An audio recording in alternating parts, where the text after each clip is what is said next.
Hello, drafters, gamers. I'm Felonyus. Thanks for being here. Throw me a like and a subscribe, maybe a follow if you haven't already.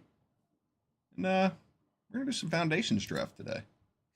We popped up into Mythic yesterday.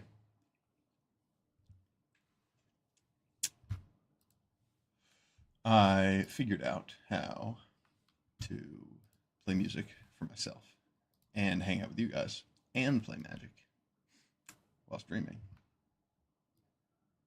Well, I'm just not playing any background music. I'm only playing whatever's on my mic. Just muted the rest of the desktop so I can hang out with you guys.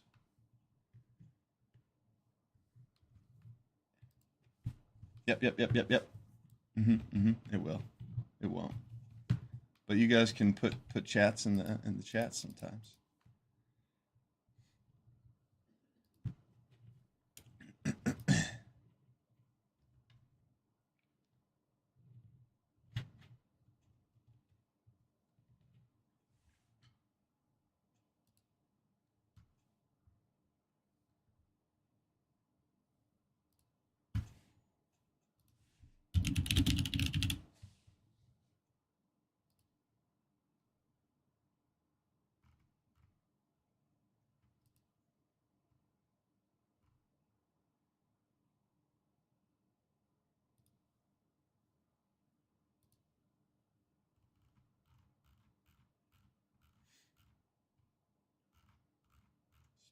Putting some music on here.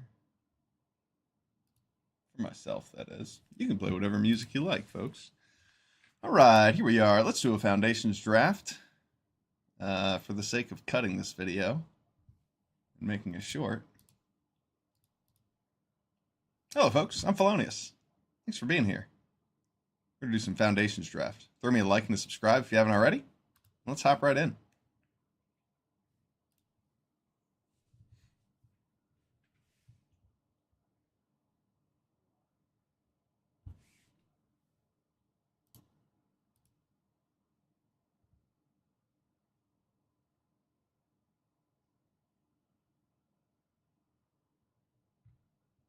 The challenge is now you can find a song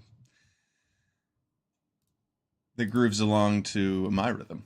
All right, here we go. Pack one, pick one. We've got a bomb. Dracuseth is awesome. I see Feybloom Trick, and part of me wants to just take that because it's Feybloom Trick and it's awesome, and I just want to be playing blue. But Dracuseth is absolutely a bomb. He's pretty expensive. 7 mana is a lot.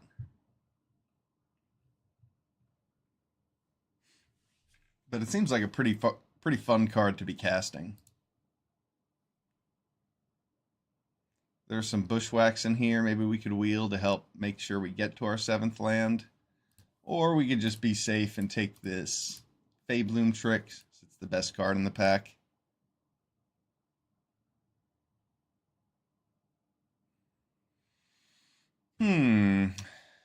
It is nice to win with bombs, but I think I'm just going to take the good card here. Pass red.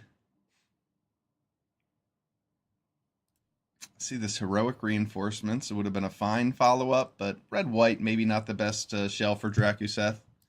I see an Affectionate Indrik here. I see a Stab. I see a Luminous Rebuke. I think I'm most interested in this Stab. Stab's very good. I like to be in blue-black. Affectionate Indrik is fine. It's not a card I'm going to take this early just to move into green for. Luminous Rebuke, also quite powerful. I like playing the Esper colors if I can.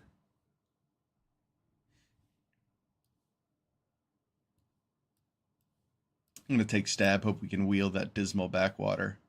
Oh, there we go. Dreadwing Scavenger. That's a blue-black uncommon. That card's great. Very happy to see that pick 3 after taking a couple good blue and black cards. Ooh, pick 4. Tough choice here. We've got Vampire Gourmand. That card's very good 2-drop. Helps refuel your hand by sacrificing your Burglar Rats and Infestation Sages. It's unblockable. And then Big Fin Bouncer, which might be comparably good. I'm going to take the Gourmand just because it's a 2-drop, and I think these cards are pretty comparable on power level. So when that's the case, it's better to take the cheap one.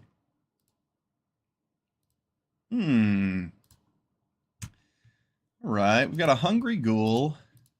I do like Hungry Ghoul. There's also a Perforating Artist in case we want to try and splash red. But I really like having Hungry Ghouls in this deck. Lightshell Duo is also pretty good.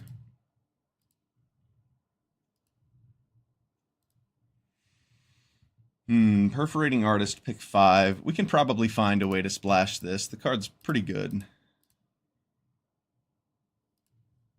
But I'm just going to take a 2-drop. Make sure that my deck curves out well. Here's a Big Fin Bouncer. I'm going to take that over this Diregraph Ghoul. That's pretty close, but I like Big Fin Bouncer a lot. I think it's better than the Ghoul, even though it's significantly more expensive. I think I want a Strix Lookout over that Scoured Barrens, though it is nice to be able to move into white.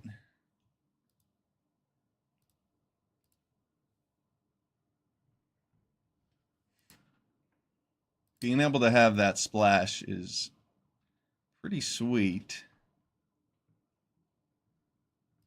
I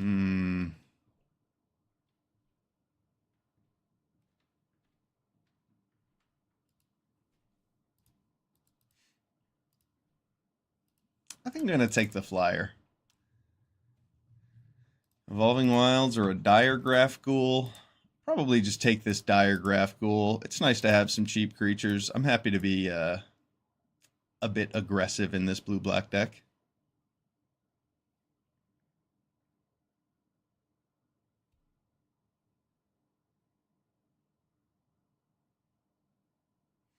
I think this is sending the right signals as opposed to taking those Evolving Wilds and Scoured Barrens. White Splash is nice for Empyrean Eagle specifically, but these are good cards, especially in our blue-black deck.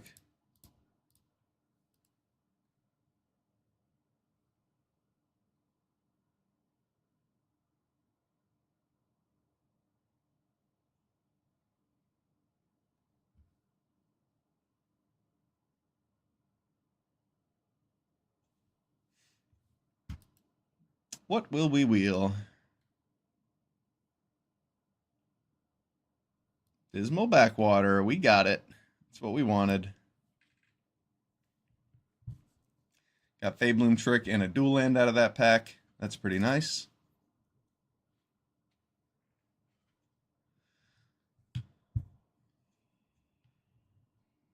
Probably see a Marauding Blight Priest or 2 on the wheel. We don't necessarily want to play those. They just go pretty late.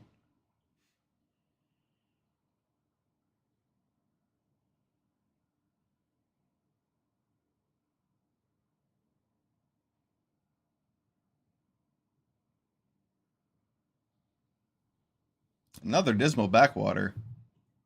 That's pretty nice.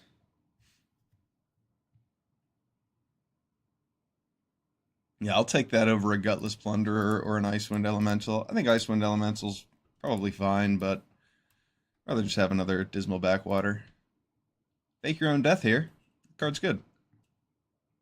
Brings back your Big Fin Bouncers and your Dreadwing Scavengers and Burglar Rats and what have you. Alright, I'll take a Dual Land for the potential to splash red over this Fleeting Distraction. I don't mind Fleeting Distraction. It does help fill the graveyard too, but I'm going to spec pick this Swiftwater Cliffs. Now that is a reason to be splashing white. Wow. It's only pack 2, pick 1. It's a bummer I missed a couple sources, a couple free sources of white so far, but I think it would be silly for me not to take this card. It's really, really good. And we can figure out a way to play it. Ooh, tough choice here. Hero's Downfall or a Spectral Sailor? I'm a little more interested in the Spectral Sailor. Um, but Hero's Downfall is really good.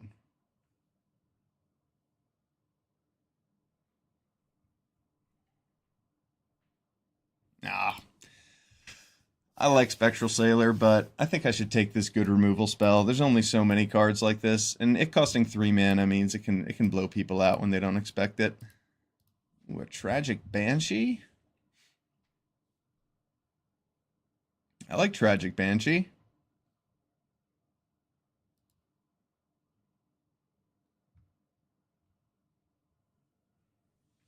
Hmm.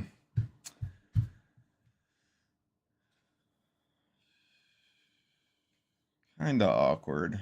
Yeah, I mean, this would look a lot better with a couple dual lands and not these cards, because I could take a Johnny's Pride Mate here. But I'm fine taking Hungry Ghoul. We don't need to deepen our splash just for this. And there is Uncharted Voyage in this pack. That card's good. I would definitely like one of them from this pack, but I'm going to take the 2-drop for now. You want an abundance of 2-drops, and Hungry Ghoul's particularly a good one.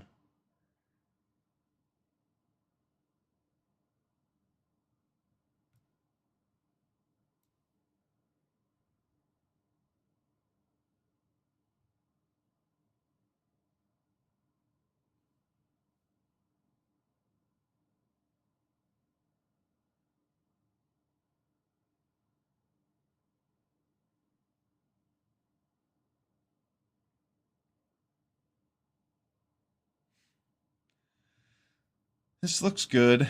It'd be nice to get a couple white sources, so this Elenda's free. We have Fake Your Own Death. Wow. Dreadwing Scavenger and Vampire Nighthawk in this pack.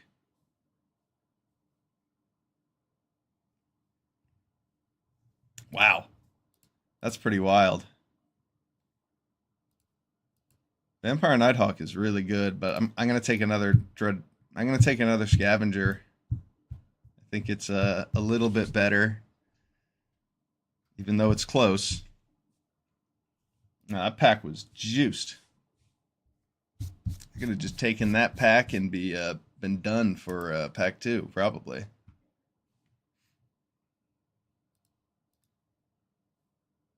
I can't imagine wheeling anything terribly useful out of there. Wow. There was a black-red duel we'll probably see on the wheel. Okay. Dreadwing Scavenger. There's also a Zul Asher Lich Lord. I do have a good number of zombies. Maybe we could wheel that.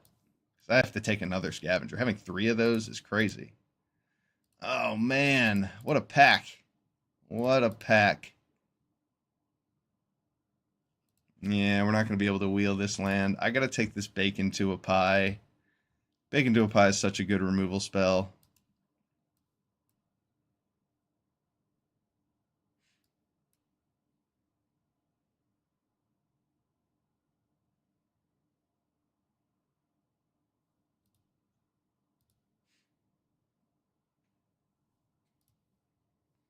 They have 5 instants. We could take Solarian Terror and try to make that thing work. I don't love the Terror, though, and I think Vengeful Blood Witch will be pretty good.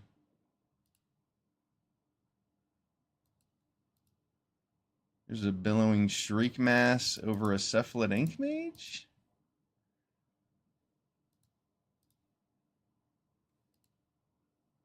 Because I have a lot of 3-drops.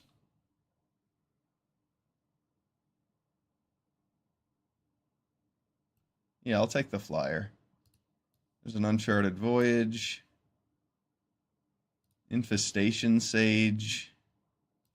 Yep, nice to see one of those to go with our Hungry Ghouls and such. Gleaming Barrier. I mean, that is a way to splash for Elenda.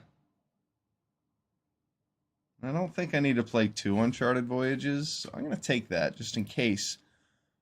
Wow, Wheeling the Vampire Nighthawk and the Burglar Rats?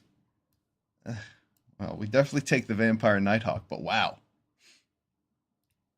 Hey, look, Azul Asher Lich Lord. I think I'm more interested in that over this Eaten Alive.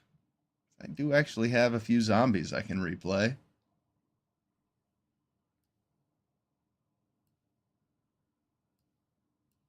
There's an Eaten Alive here. It's not like we have a ton of things to sacrifice to it. I'm going to take Zul. Exemplar of Light's there, but, we're not even sure we're going to be able to play Arlenda, so. They can do a pie over a Skyship Buccaneer. Skyship Buccaneer is good. Might be nice to have one more big flyer, but I'm going to take the good removal spell. We have 3 Dreadwing Scavengers. They should be able to win the game for us.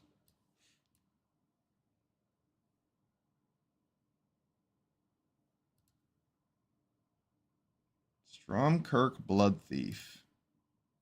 I have a good number of vampires. That could find a slot in here.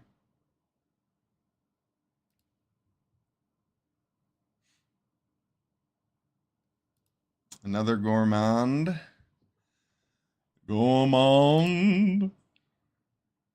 Yes. Don't mind if I do.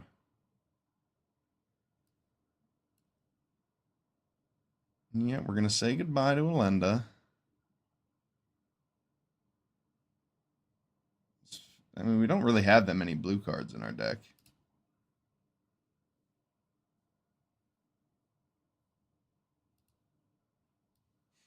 What are the chances we see an Evolving Wilds or a white-black duel or a white-blue duel? No. Another Bacon to a Pie. This is definitely a welcome addition to the deck.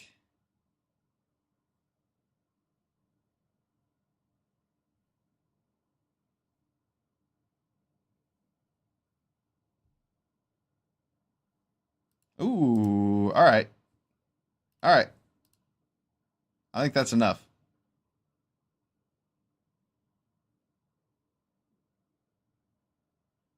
Fake your own death. Taking this over a Sanguine Siphoner. Sanguine Siphoner's not that good. Can we get lucky with pick 8 too?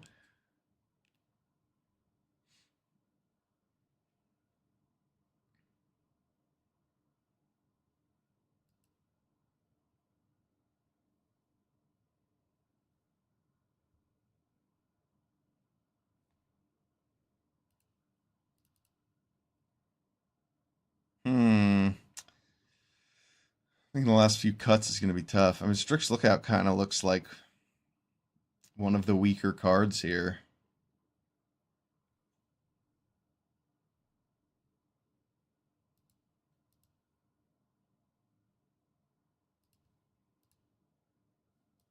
Wow, and Eaten Alive on the wheel. That's nice.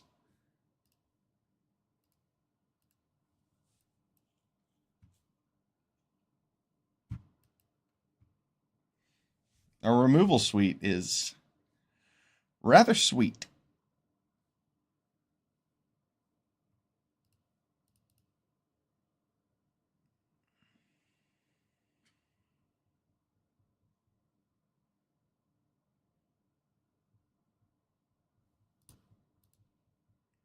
Hmm.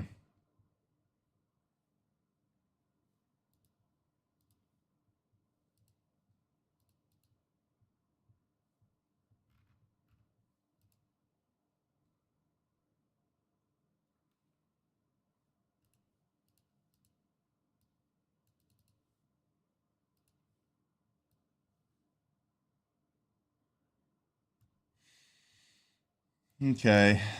It would have been nice to have one more white black source. Oh man, having that extra Scoured Barrens instead of that Strix Lookout would have made this look a lot cleaner. But we might be able to make it work with Alenda. We just don't have that many blue cards.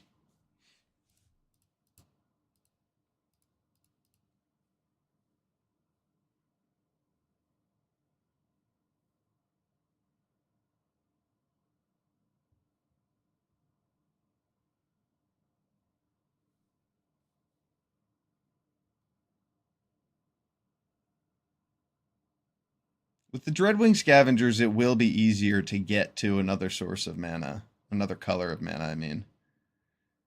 10 black, 7 blue, 3 white. Just have to cut some cards.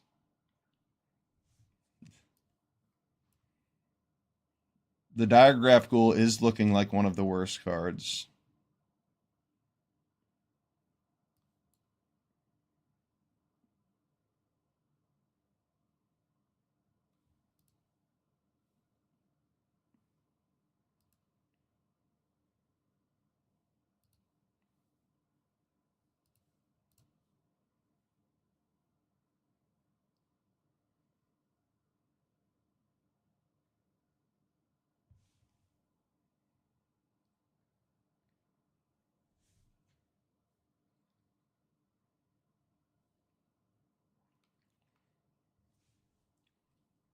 I might actually be able to cut a land if I don't play any white.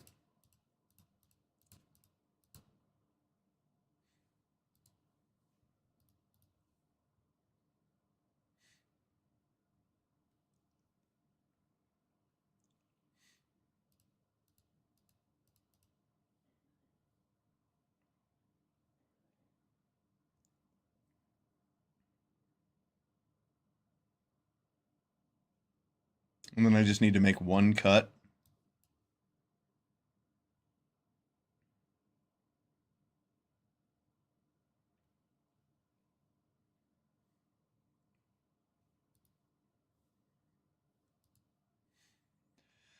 Bloodthief's going to be pretty good with the Gourmand and the Nighthawk. I can cut Fake Your Own Death out of this. That card's good, but our card quality's high. And we don't need the treasure anymore because we're not playing Elenda.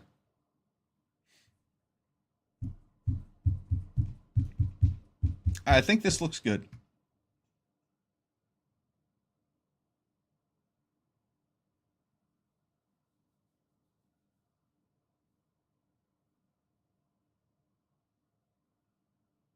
It was a little weird not playing Elenda, but I think having the more streamlined blue-black deck might serve us better.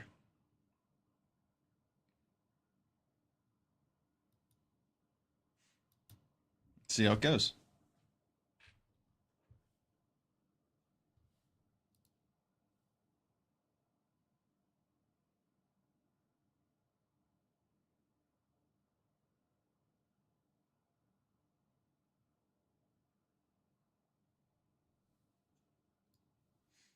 Oh, so much for chat. Yeah, what up, KevBot? I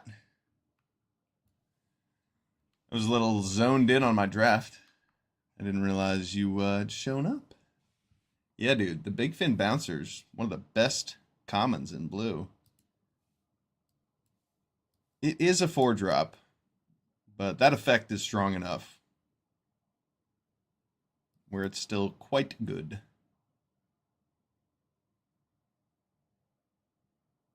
What do we have here?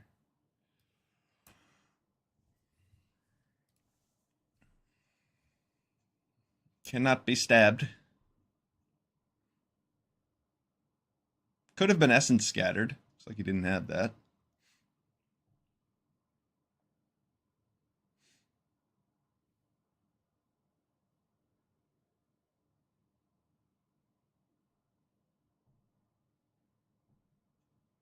I'm not sure whether to put the +1/+1 counter on my Blood Thief or Nighthawk. Probably the Blood Thief so that it's actually a threat.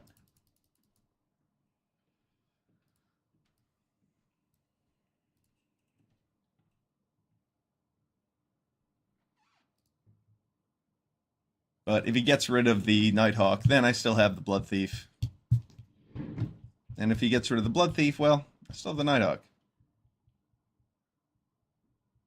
Oh, he has Eaten Alive.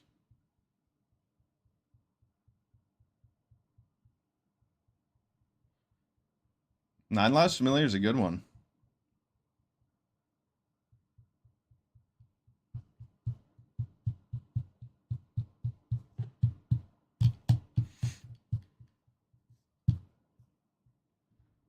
Okay. You can take away one of the cats. There's only 7 left.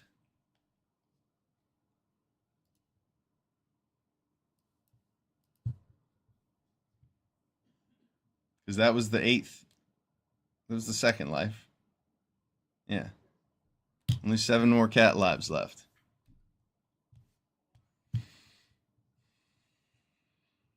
He wants to kill my billowing shriek mass, it looks like. Nice, nice. Doubling up on the eaten alives. Wow. This guy's going off.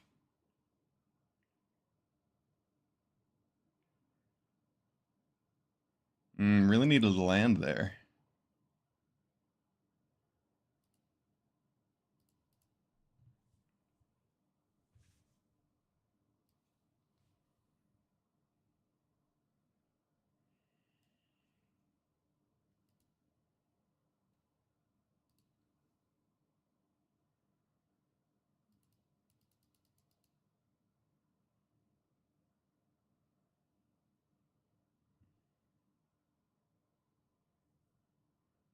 Pretty strong. Our opponent's got a good clock on us.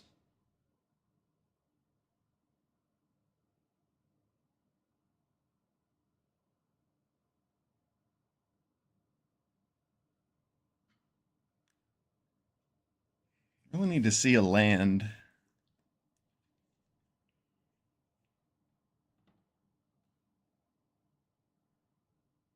Really need to see a land.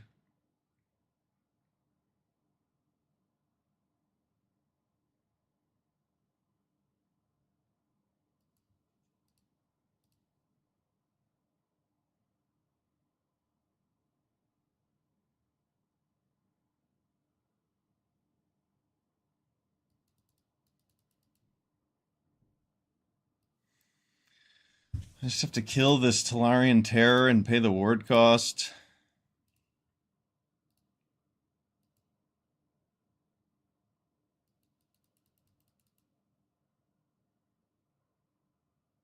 A land would have been really nice there, but it's okay.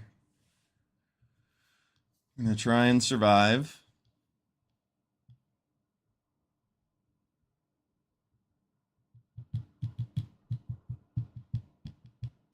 Nice. Another eaten alive? That's awesome. 3 eaten alives to go with his 9 lives familiar. It's pretty sweet.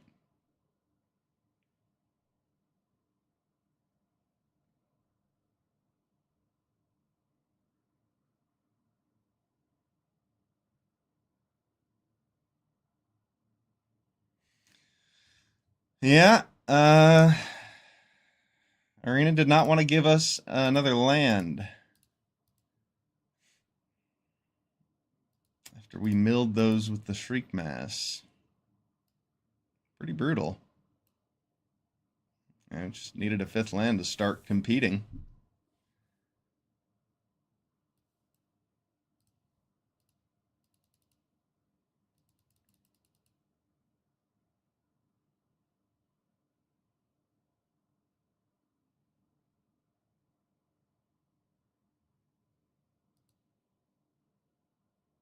Take another life away from the familiar and go to 3.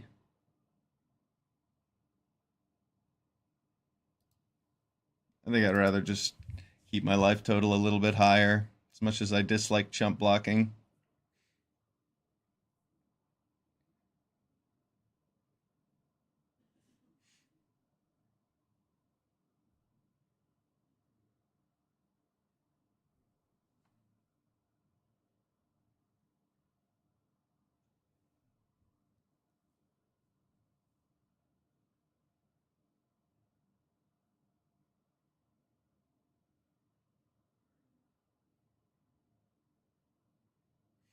It's helpful.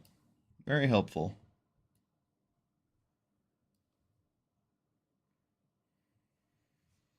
You kind of just want to have a blocker in this tragic Banshee. Are we going to get essence scattered? Brutal.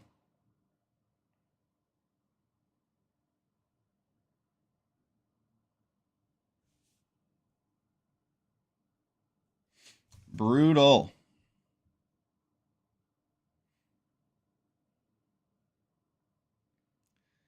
Dreadwing Scavenger. So if we top deck a land and then Dreadwing Scavenger draws us into a stab, then we can stabilize.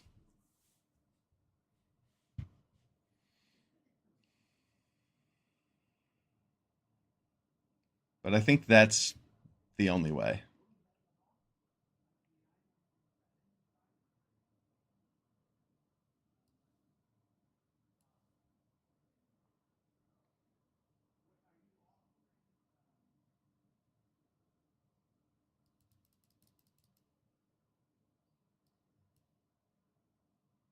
Yeah.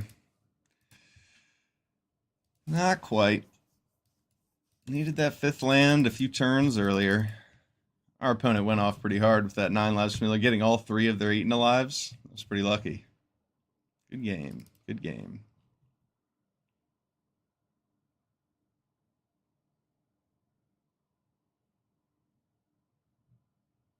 Mozo Special. Oko, the ringleader himself. Sand looks good.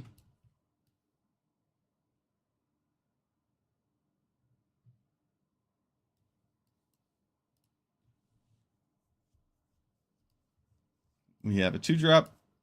Got the Fairy Bloom Trick.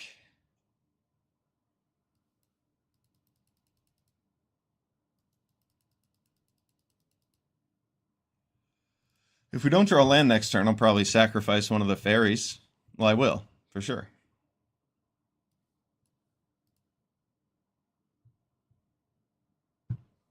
We're getting refuted.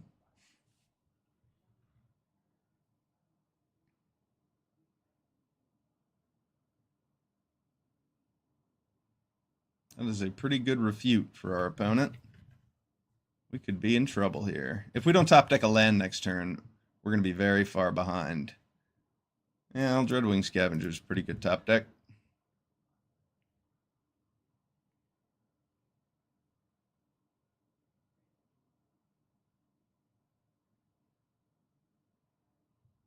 I have a lot of bacon to a pies.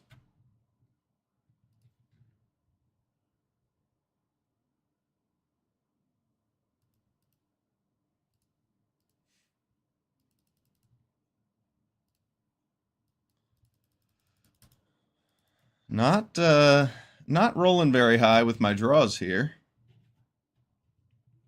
2 games in a row.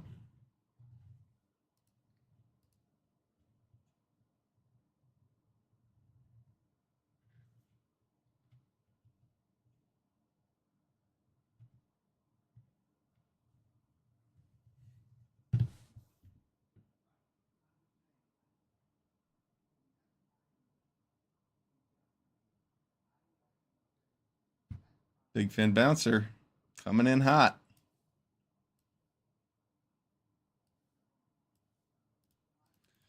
Here we go. Mill my 3 best cards. Well, at least there were no just mill 3 spells. No lands at all, of course. Oh, jeez. This game kills me.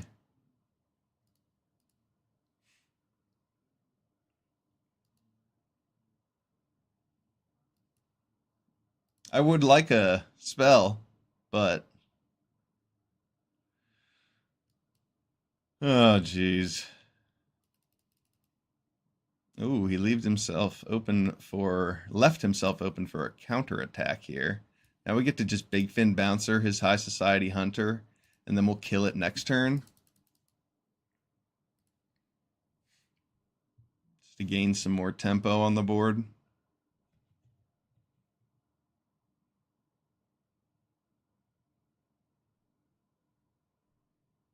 Oh.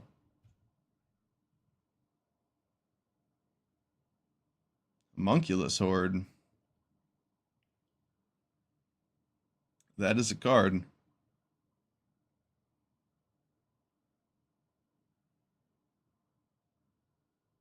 And he has 2, so we can't really deal with it.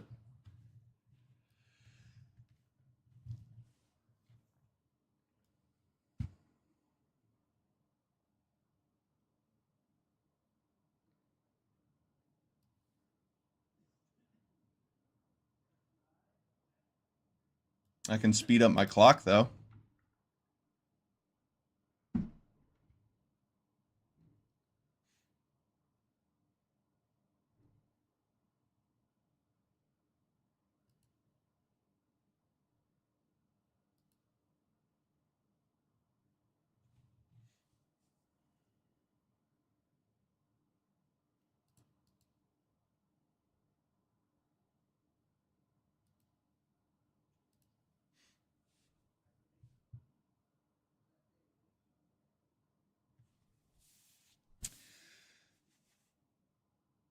So this makes my clock a lot faster. It put me up to threshold by sacrificing my big fin bouncer to the Gourmand. Might have looked like a weird play.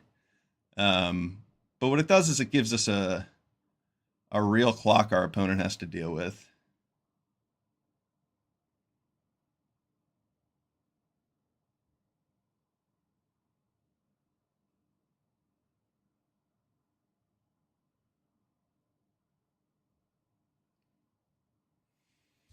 And we have bacon to a pie to help us win the race.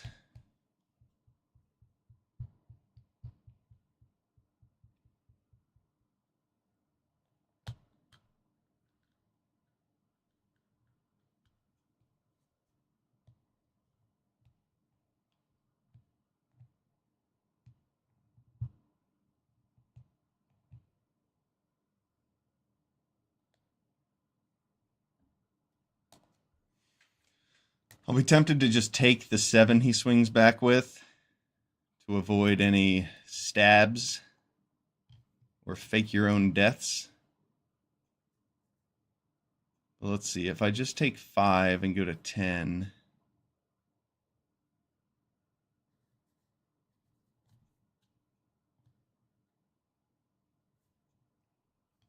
then I can bake into a pie and go up to 13. If I go to 8, though, if I go to 8, I'm kind of in trouble on the crackback.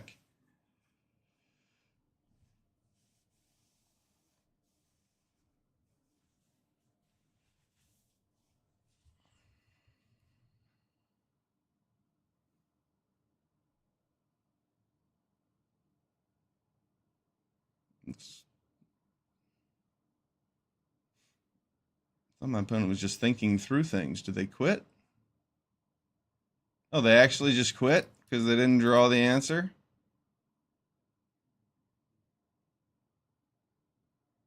Oh, I'm not impressed with your fortitude there, Mozo Special. Decided to rope me. We didn't draw your answer.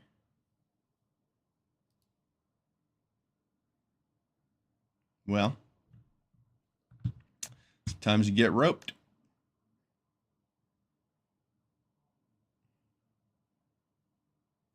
No problem. I have some patience.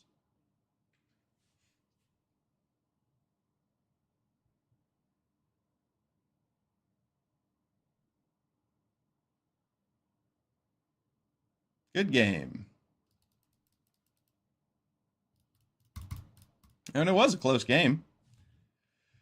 I just turned on the Hot Wheels there and put him down to 2-turn clock pretty quickly. Well, 1-turn clock, I suppose. 1-1. Let's do it again.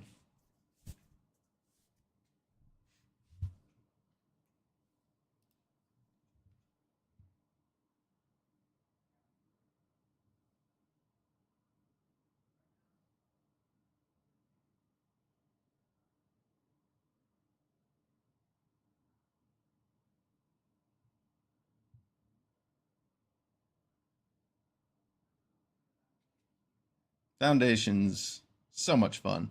This set's been giving me a good challenge, and it feels like the power level is fairly flat. The power level of the cards is high, and where the bombs are bomby, games feel pretty even. You save your removal for your opponent's bombs, and you get the full value out of your cards. You'll do well. Here we go. A couple removal spells, a ghoul, a gourmand. We already have 4 lands. Pretty exciting.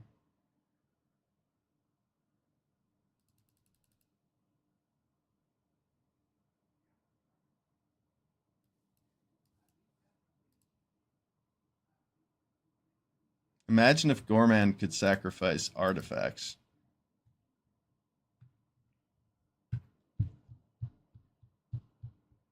Oh, wow. That's a big angel. It's a very big angel. The Giada ramp into Vanguard Seraph. Pretty wild. 4/4 flyer on turn 3. That's going to be tough to combat. The nut draw, as they say. We haven't drawn any spells yet, just lands. That's a pretty good one.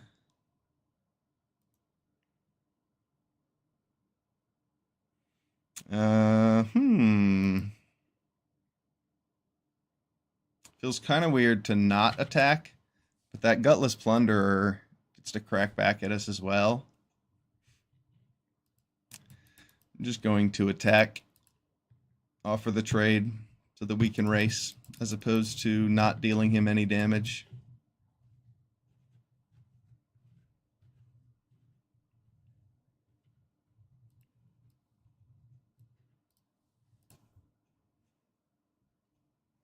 All right, no instants in our opponent's hand.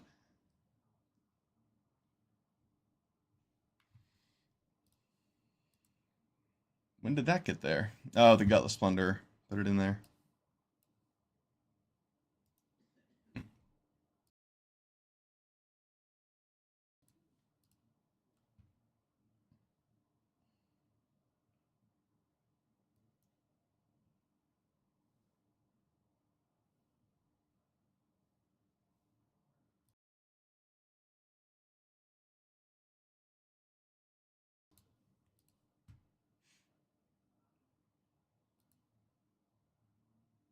Masterful. All right, so I'm just going to leave up blockers. I don't love what's happening here, but I do have the Fabloon trick. I'm cool if he attacks with Sunblessed Healer. I just want to tap this thing.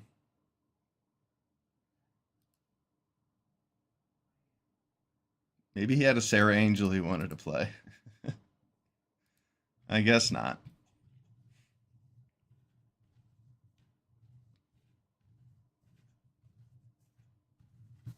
And now I would like to race, sort of.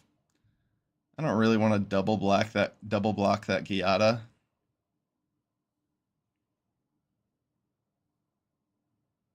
He does have the lifelink though.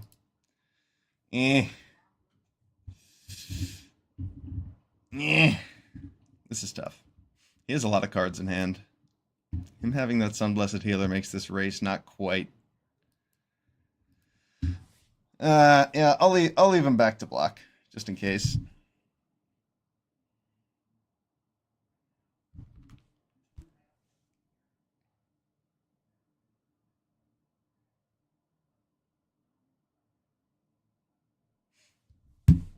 Hey, look, we can eat and alive that.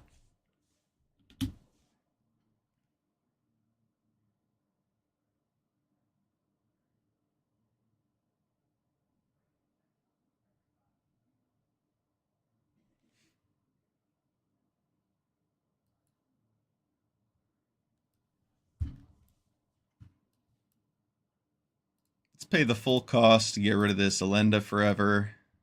Bye-bye. Play an Infestation Sage. And we've got some blockers.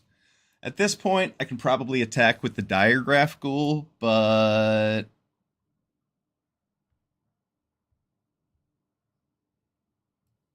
nah.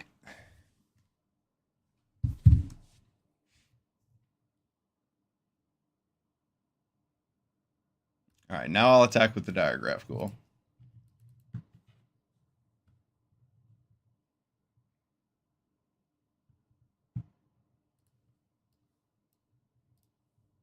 Now let's kill that thing. No thank you.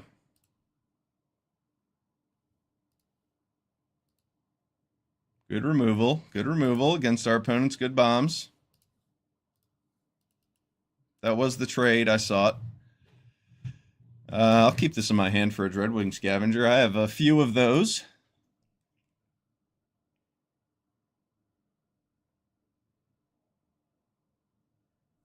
That's cool.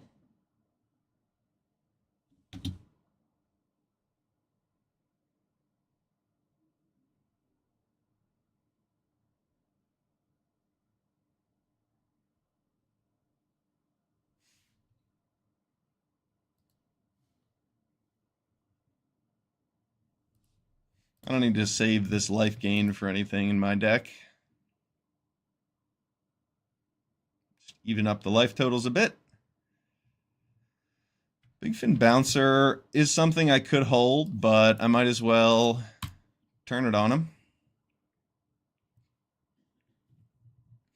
Bounce Giada, get him for 2.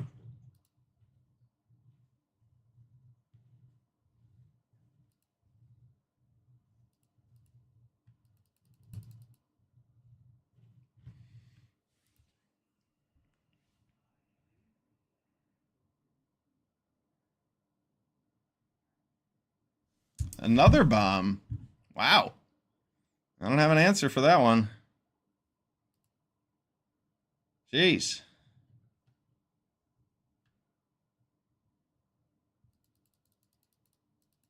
Holy rares and mythics, Batman. Herald of Eternal Dawn, Sire of Seven Deaths, Giada, and Elenda.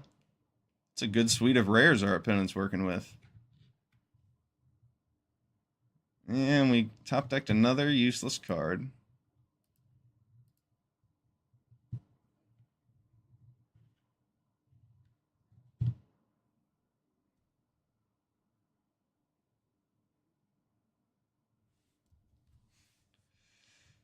Sometimes you find the open lane.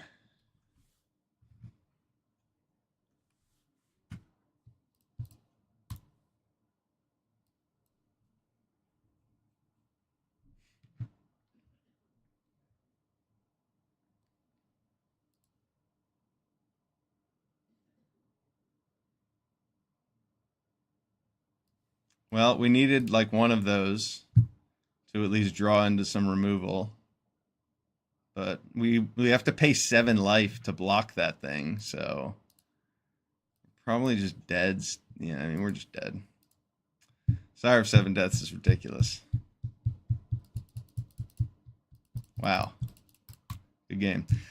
We were that was brutal. We played that really well. We had all the removal for all the right cards. We let Giada stay instead of wasting removal on her. We top decked a few too many lands there at the end. We had some good removal to take care of Sire, but after 2 turns of it hitting us, we were dead. If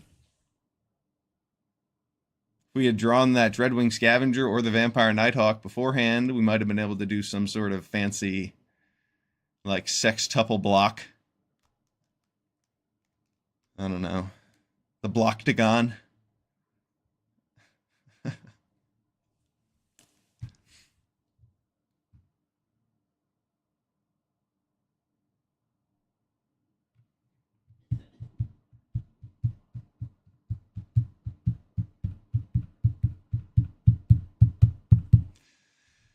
Oh, jeez.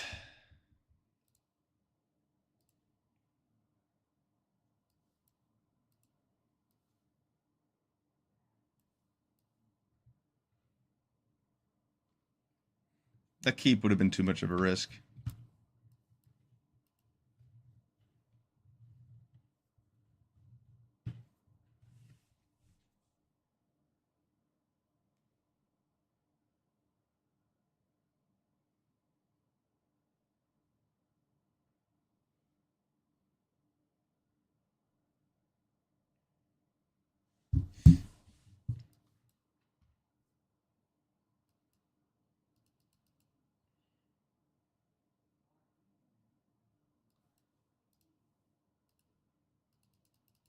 I want to take care of that Vampire Nighthawk early if I can. I wanted to curve out with the Scavenger, but I don't like that card.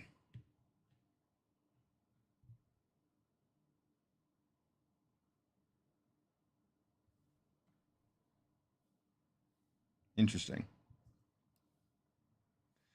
Peculiar.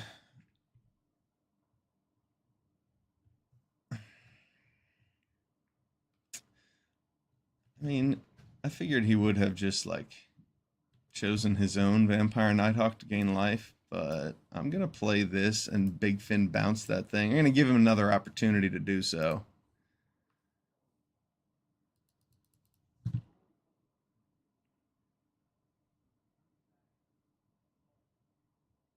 I think he probably wants to Macabre Waltz it. No, he's gonna take the opportunity. No, he's not. Oh, that's funny.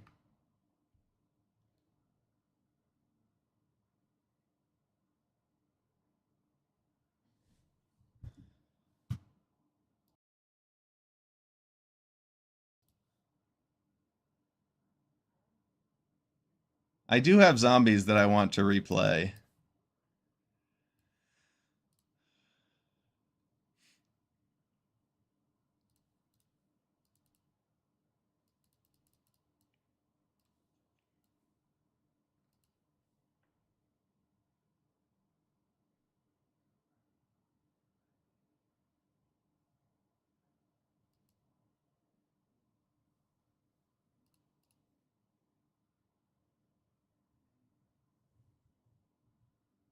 As much as I would like another land, I think I should keep the spell instead.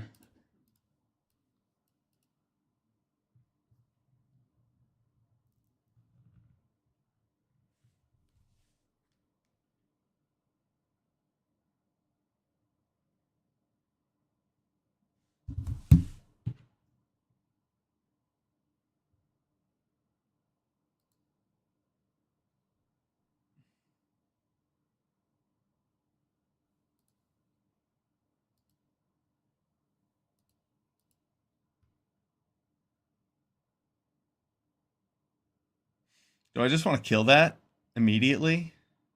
Whenever an opponent discards a card. Yeah, I just want that to be dead now. Well, yeah, I mean, I can't even discard a card to Dreadwing Scavenger with that thing out.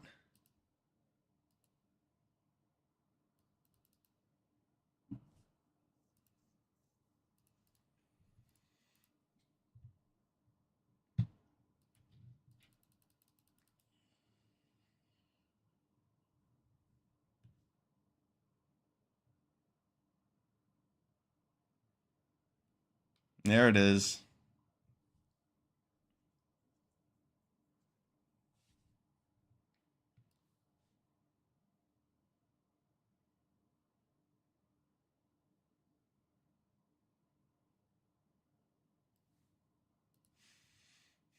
Yeah, to save the bacon to a pie for Tiny Bones.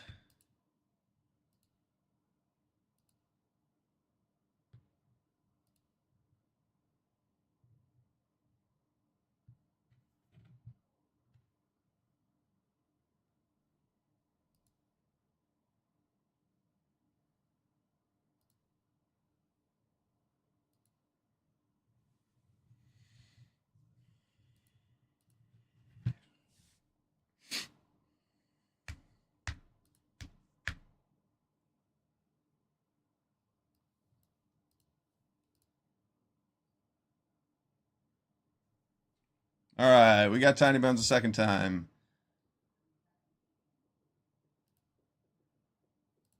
Now we can attack with these.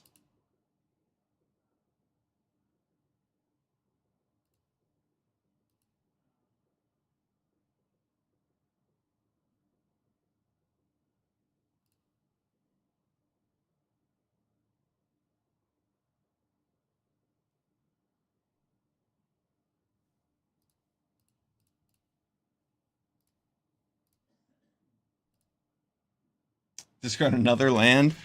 The Vampire Gourmand is actually a way to close out the game, so yeah, I'm going to discard another land. Screw it.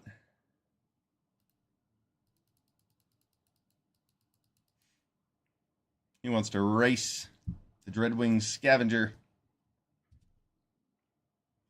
Oh, jeez. Endless Tiny Bones. Endless Tiny Bones. Okay. Never mind. He didn't get Tiny Bones again. I was going to eat alive my Scavenger? All right. Good strategy. Is it time to attack with the Nighthawk? Sure is. All right. I respect what you're doing, opponent. And also, 2 Gourmands.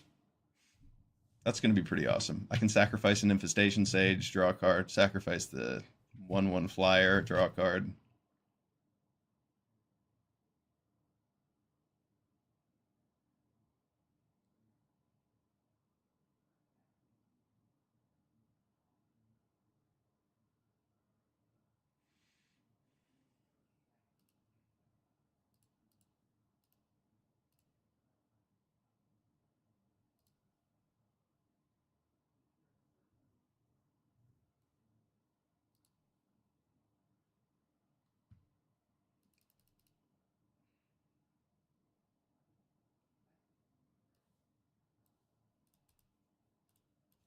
And we get to get a Nighthawk and the Infestation Sage out.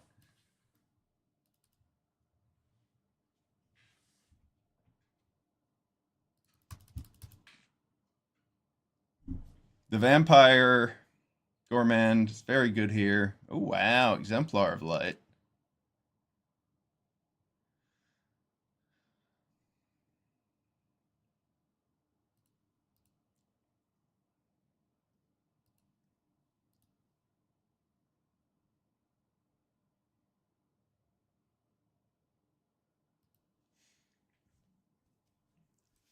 Fake Your Own Death would be pretty strong here. Oof.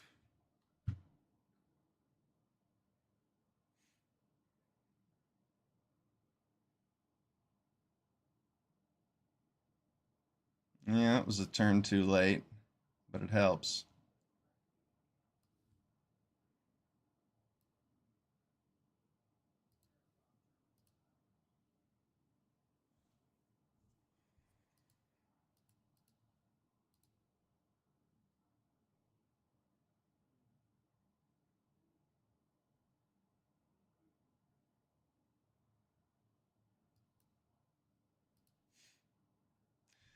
I'm not going to draw any cards.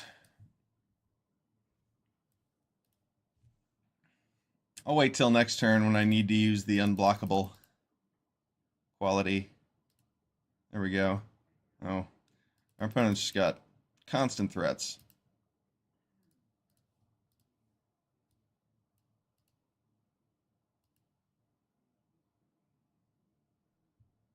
It's a good draw.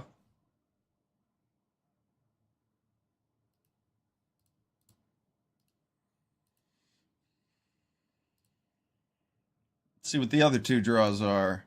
Not bad. Not bad.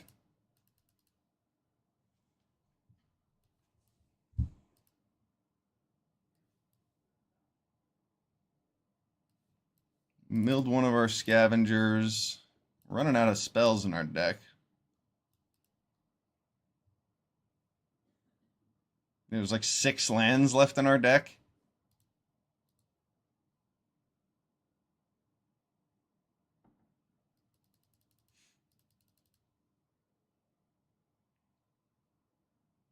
Oof.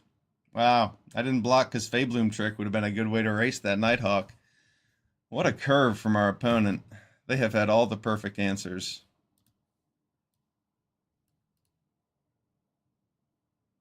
And we keep running out of things to do.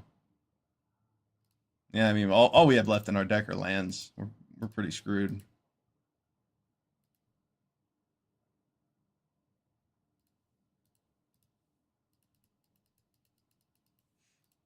Man, how did this happen? We just had to kill Tiny Bones 3 times. That's why.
Nothing but gas from our opponent.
Pretty sure all we have is lands left in our deck.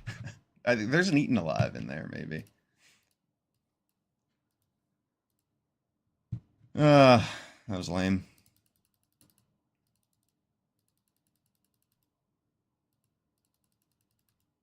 Good game. All right, we faced some pretty outrageous stuff and did a solid 1-3 to start the day. How about that? Killing it. Welcome to Mythic.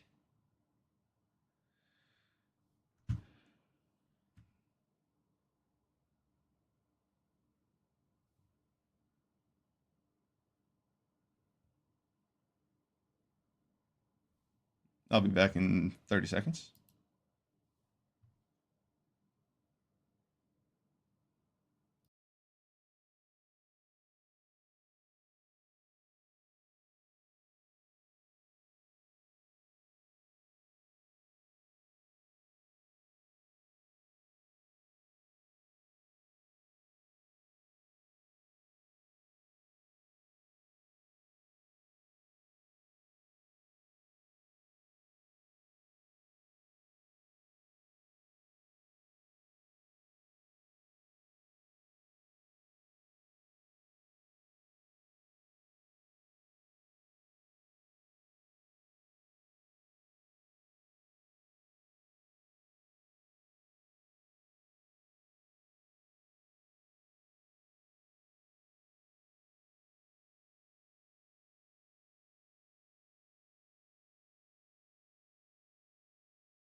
I like the idea of Banner of Kinship with all these cats.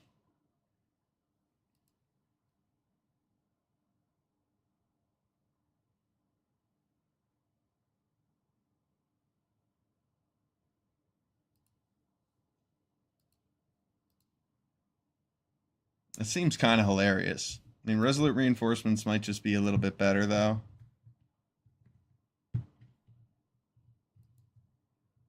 I have a lot of cats. Let's try to make it work.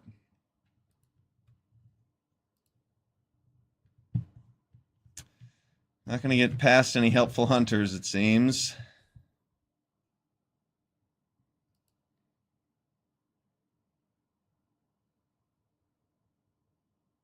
Dang.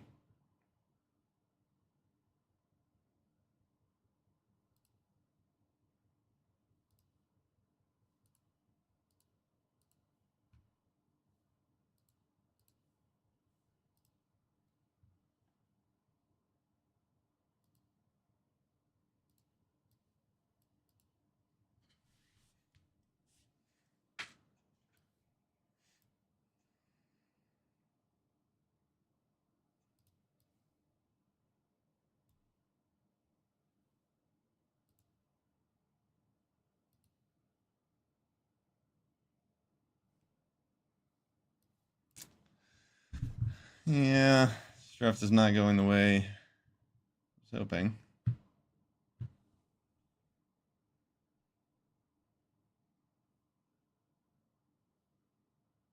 I should have looked for a better sign that white was open as opposed to just having an Empyrean Eagle.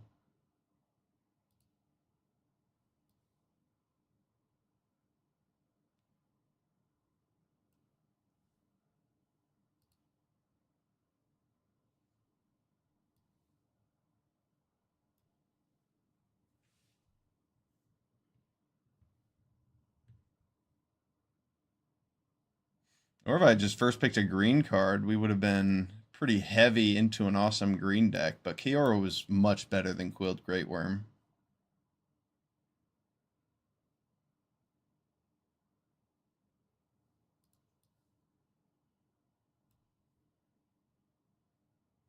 However, this deck does not look very good at all.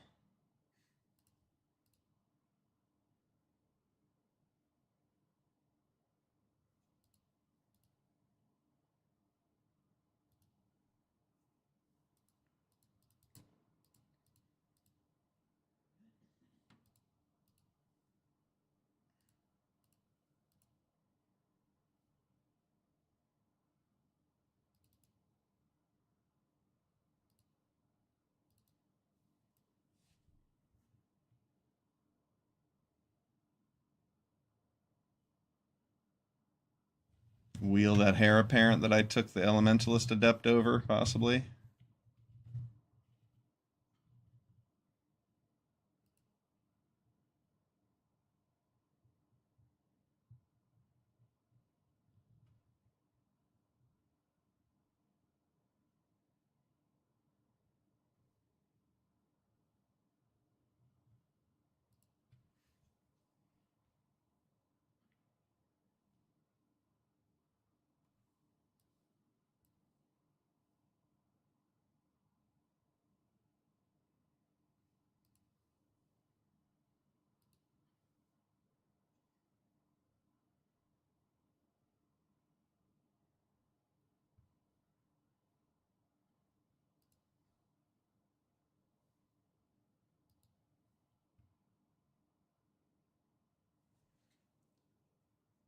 Resolute Reinforcements would look better in here than this banner.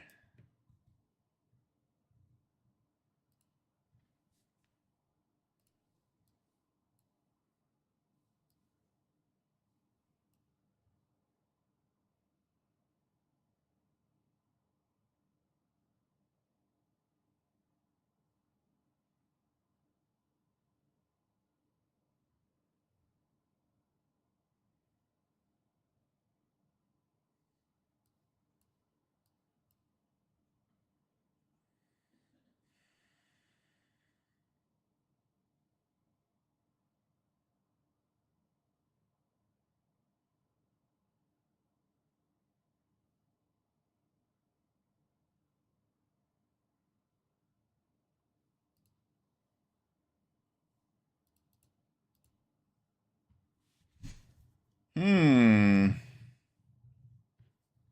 How am I going to make this pile work?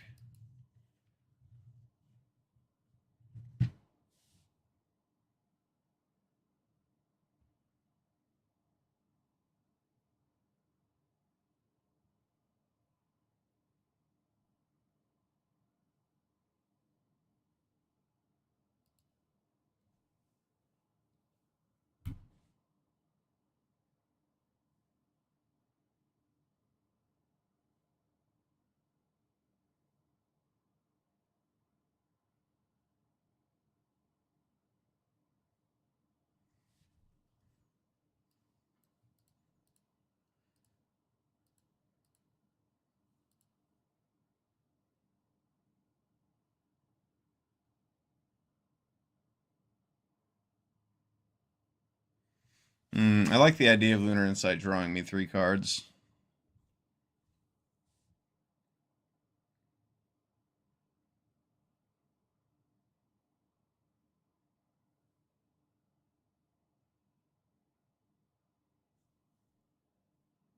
But I mean, it might just draw me 0 cards sometimes.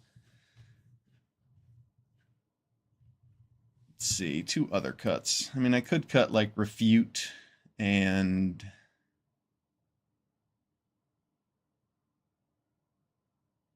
I guess Witness Protection is not going to be very good with all my ground creatures.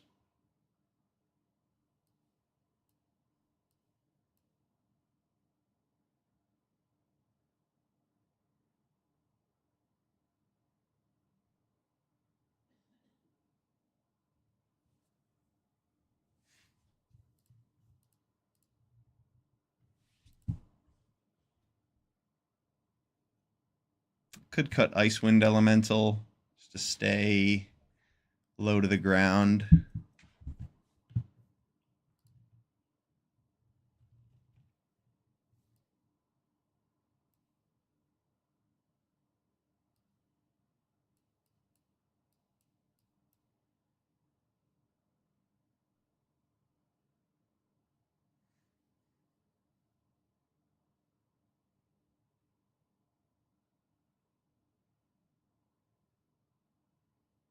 Yeah, I mean, this deck doesn't look very good, but I think we might be able to make it work.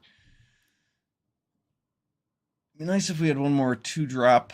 Thinking about that Heir Apparent.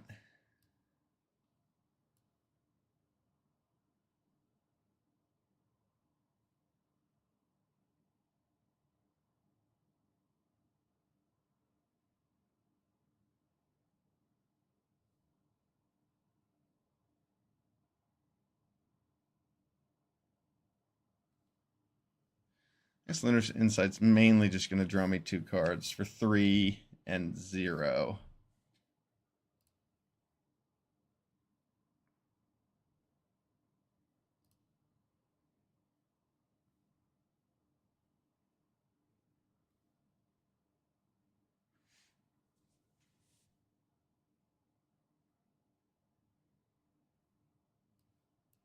I think I just need the other 2-drop for the sake of this set's kind of fast. I could take Icewind Elemental or the Rat Light Shell duo. I do like Light Shell duo.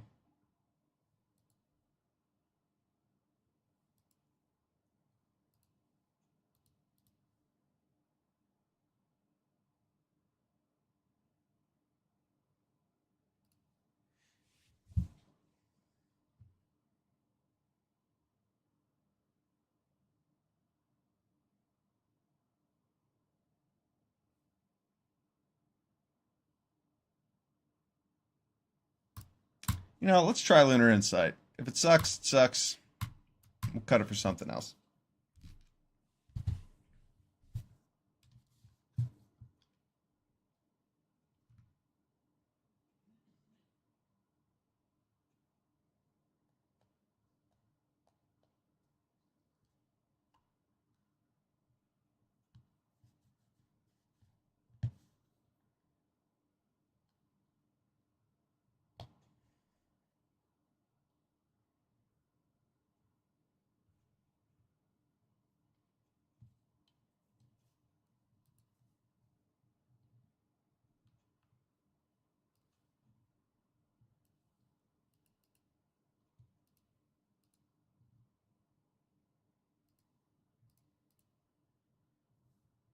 Let's get double white first for our Dauntless Veterans.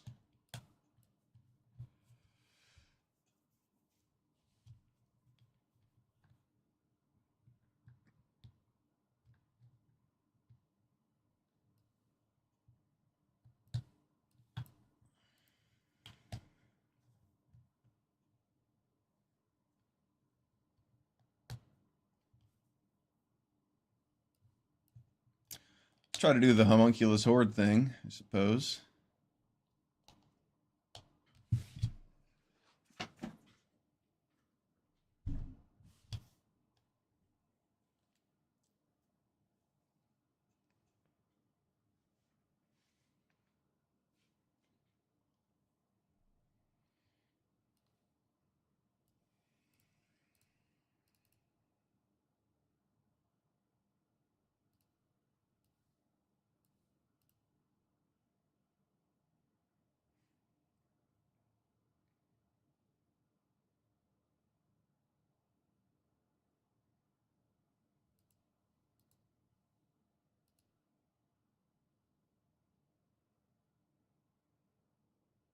Oh no, the Tragic Banshee.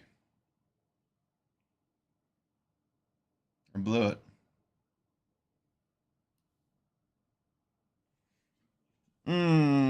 Shit.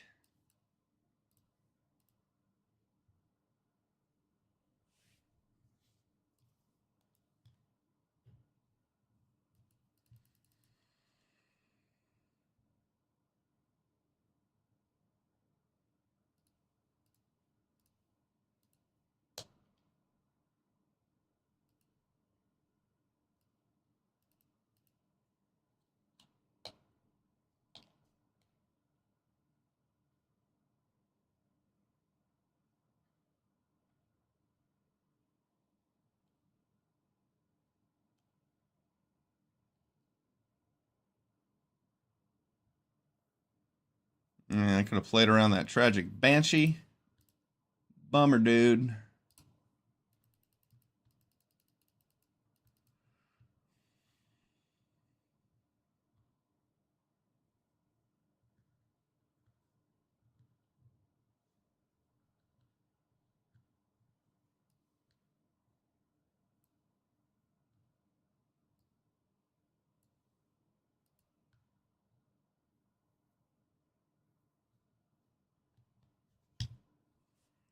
I would like to get an attack off with Kiora and make an 8/8. That'd be cool.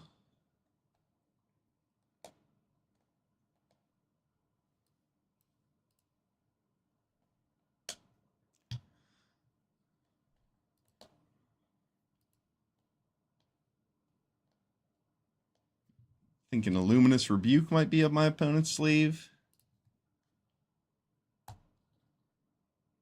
Ooh, the pup. Pretty good.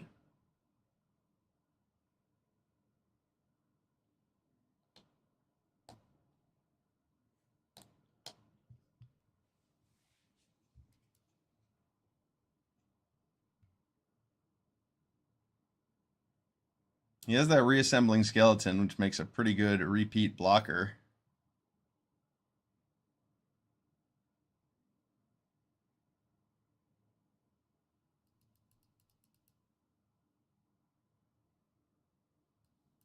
Getting a tapped land there really sucks. I can't curve out with both of my prideful parents here. That is bad luck.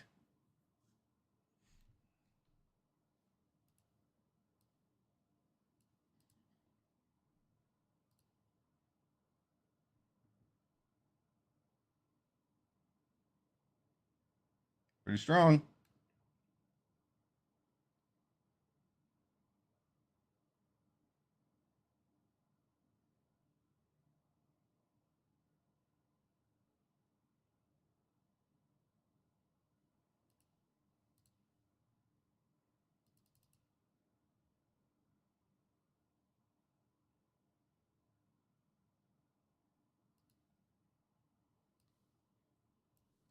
All right, Banner of Kinship. Take us all the way. Next turn, that is.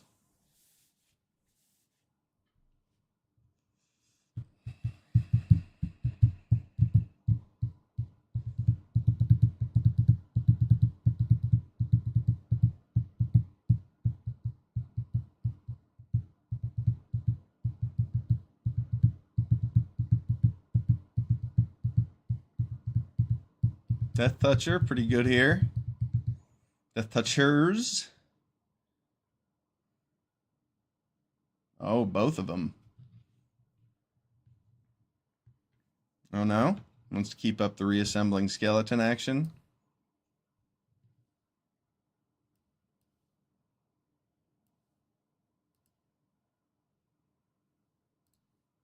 Cats! Cats! Fire!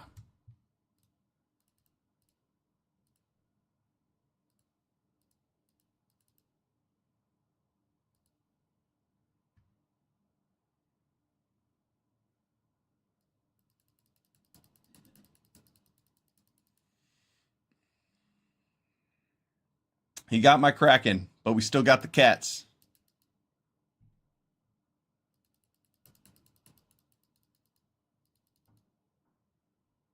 Meow. Might have a Cathar Commando to get rid of our banner. Or a Blasphemous Edict, perhaps.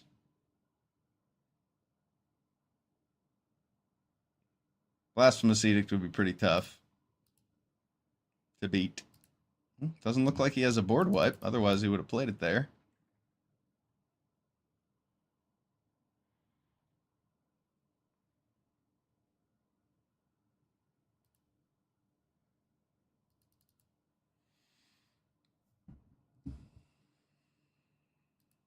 Oh, wow, another one.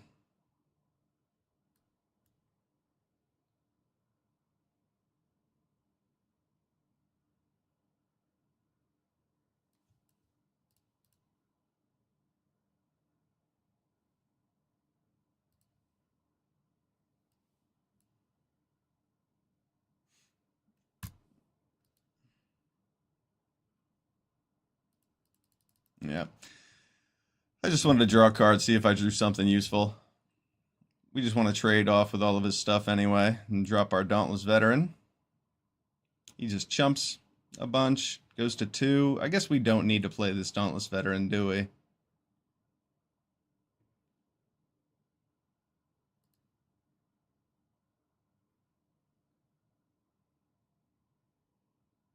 Good game.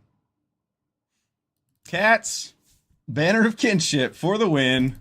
That was sweet.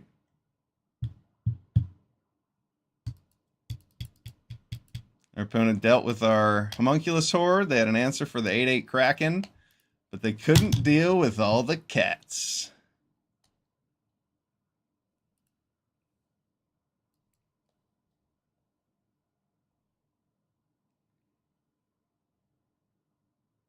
This hand looks good.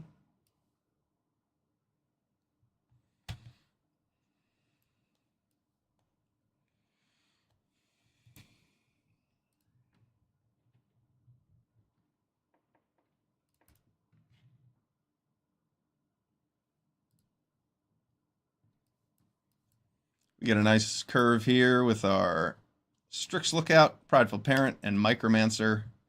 And then we'll drop Kiora after the board has settled a bit. And our opponent has fewer cards in hand, hypothetically.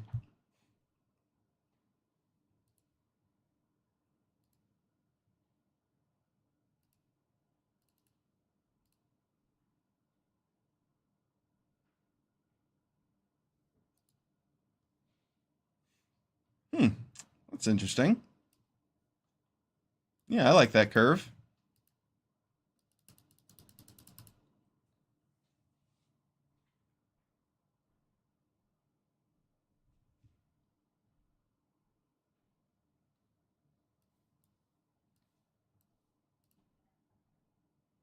Micromancer grabs as one of our fleeting flights, fleeting distractions. We don't have any fleeting flights.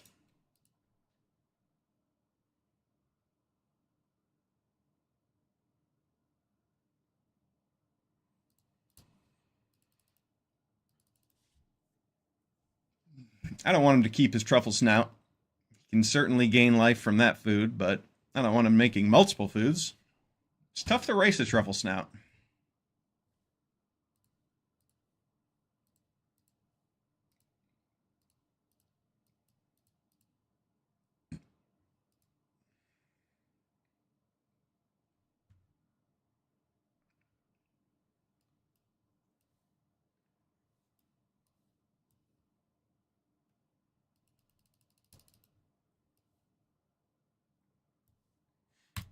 I'll wait to play Kiora.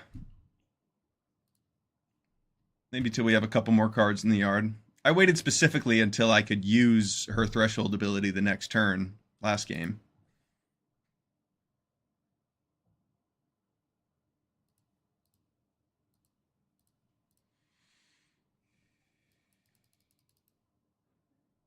And I know we have Banner of Kinship, but it doesn't mean we should play foolishly. Maybe we're giving him a morbid trigger with this.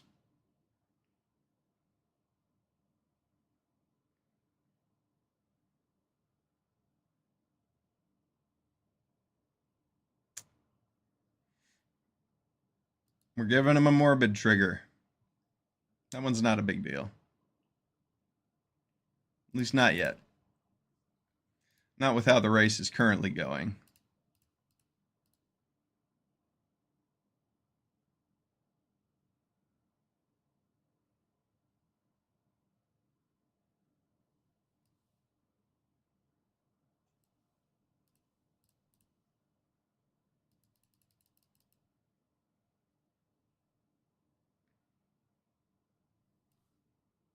All right, this looks good. I can actually discard 2 cards. I can use the Strix Lookout, and I can cast this Fleeting Distraction to get up to 7.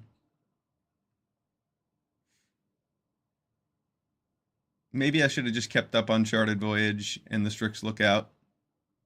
But if he decides to kill my Kiora, then I win with Flyers. If he decides to kill my Flyers, I probably win with Kiora.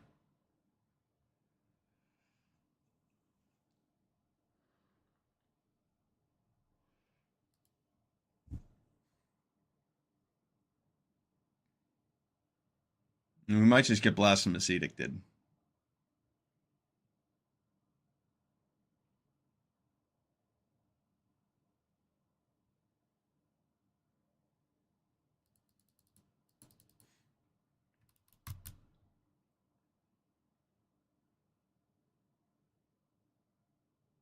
No Blasphemous Edict, at least not this turn.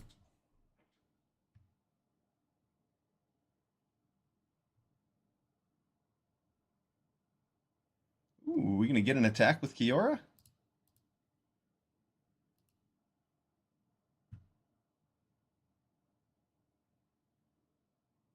Maybe not. Looks like he's got a bite down. Ah, bummer.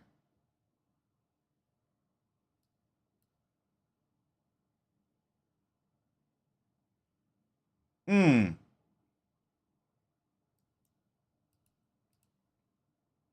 And 1 away from the counterspell. If we had just passed and not used that, he would have waited till our turn. Close, close, close, close.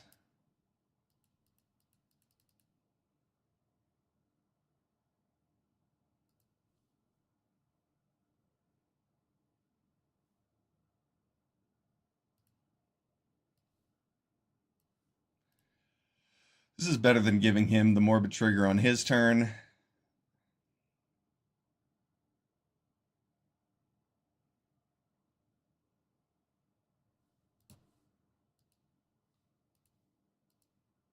No Krakens this game.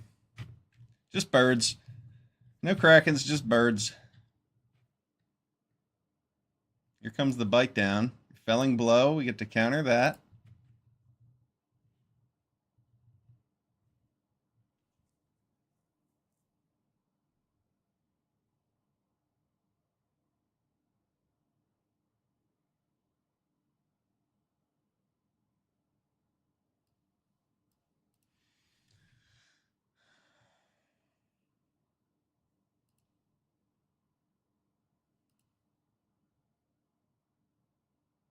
Yeah, I'll keep the Uncharted Voyage. It's not a 2-for-1, but it does take care of the Needletooth pack. Did something die this turn? I don't think anything died this turn, so I might just take 4.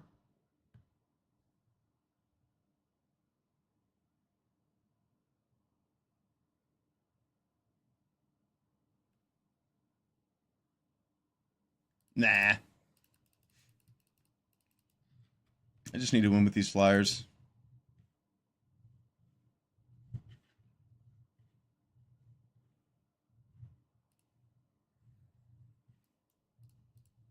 That would have been a nice curve with the prideful parent.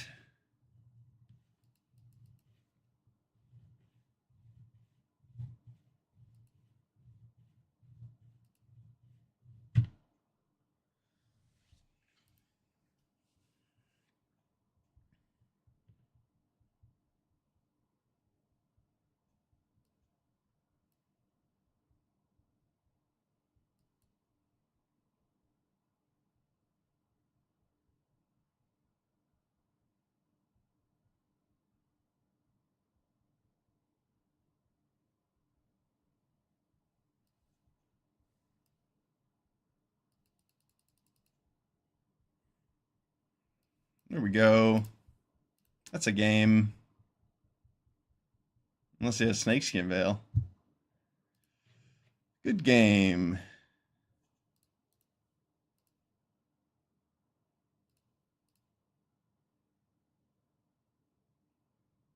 Got him.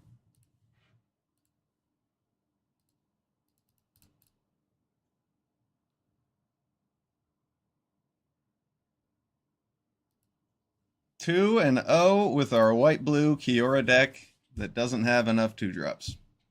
All right, let's keep it rolling.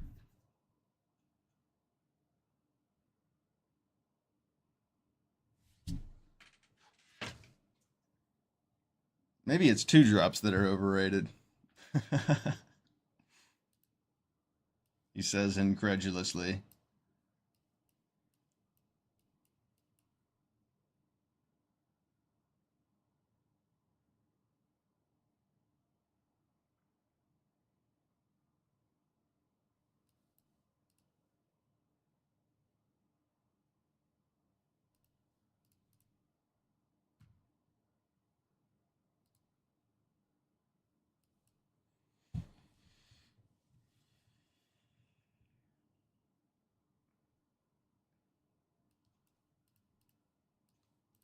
All right, we got another blue source. That's nice.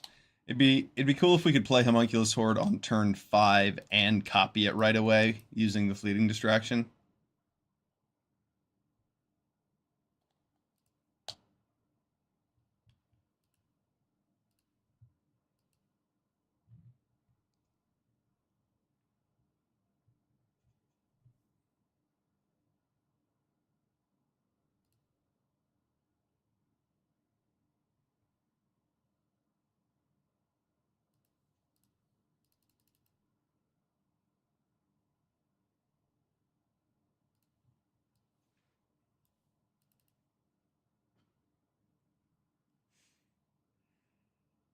It'd be cool if I could get an extra card off of Lunar Insight, possibly with this Homunculus Horde down first.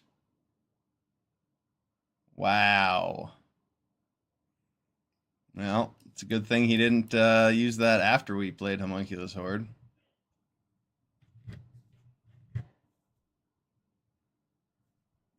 I would have been pretty bummed. Did I have I made a couple copies of the Horde?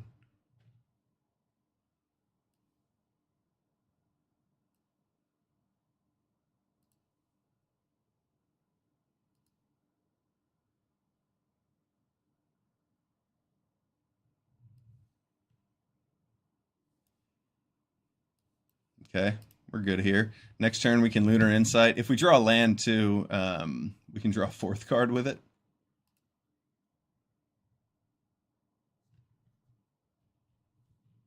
With that Slag Storm. See if a Blasphemous Edict. Okay. Blasphemous Edict, draw 4 cards.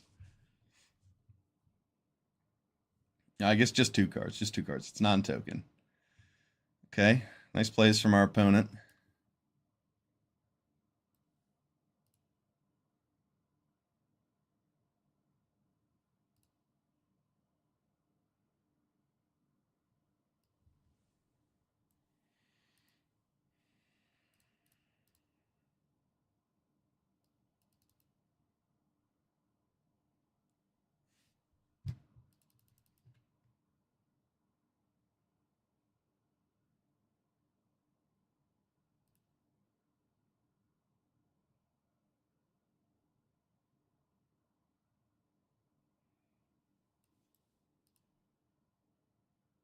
He is going to draw a lot of cards. That High Society Hunter.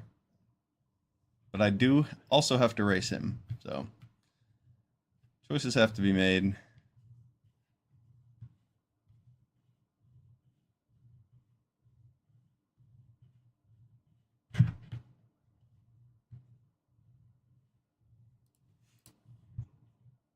Yeah, I'm going to give him another card too. I don't want to go down to 7. Not with his Vengeful Blood Witch. You can just have a million cards.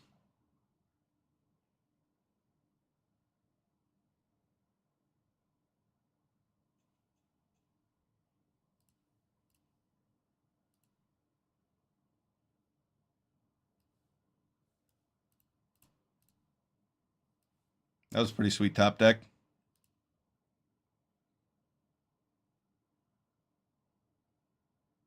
Damn.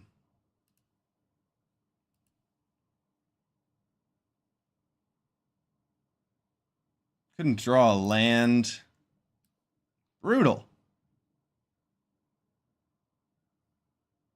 That is such bad luck that I couldn't see a 6th land.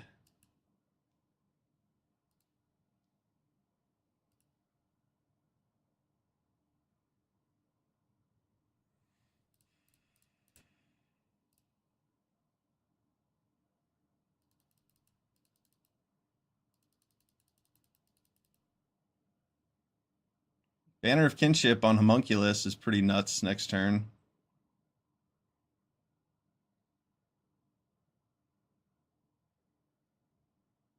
Our opponent's got us dead next turn, so yeah, let's see what happens. See if he has an answer or enough board presence to stop my Banner of Kinship.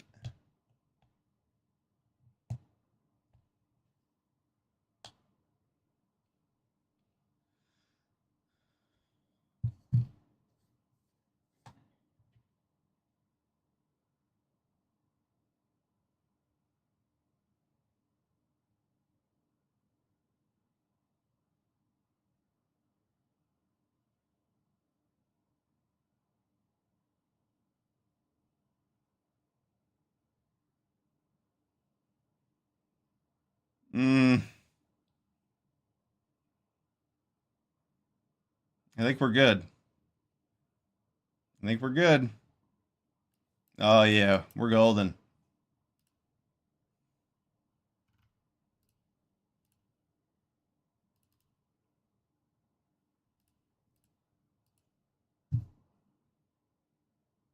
Good game. Banner of Kinship for the win again.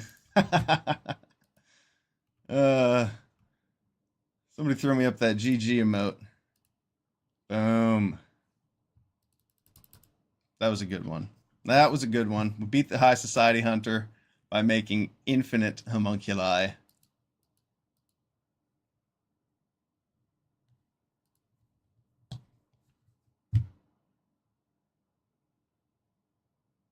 Lunar Insight was pretty sweet. Drew us 3 cards. It was very good. Oh, look, it's Nummy.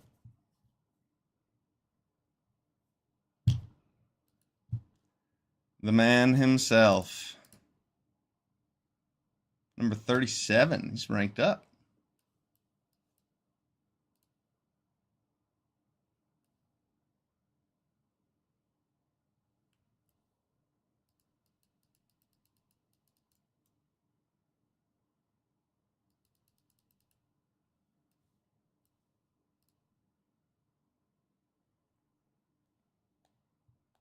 Joust through answers our Strix lookout pretty well.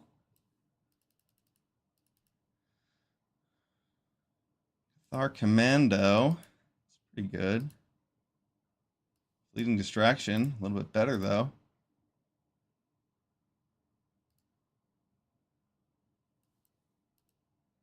It's pretty good.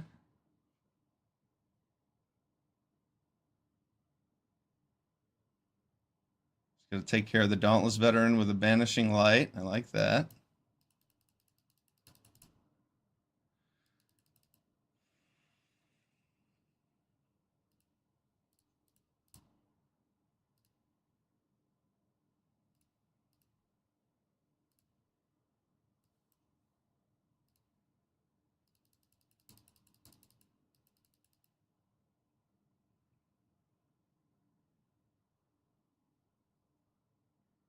Pretty strong.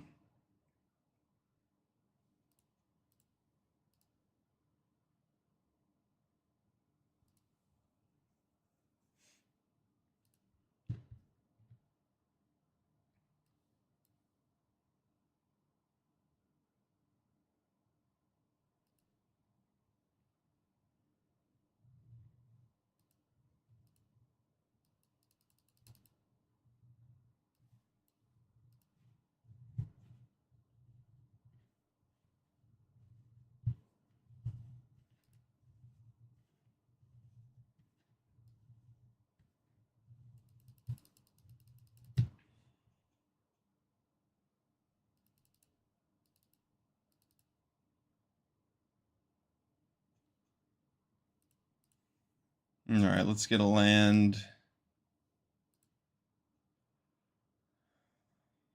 I don't need to crack my Strix Lookout, do I?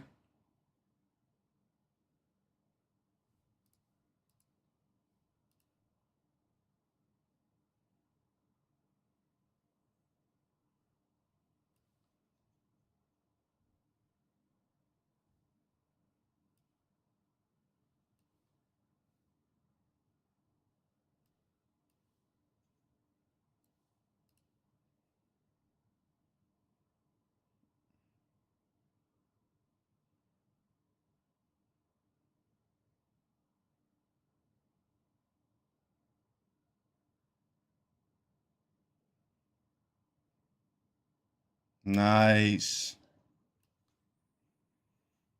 That was pretty strong.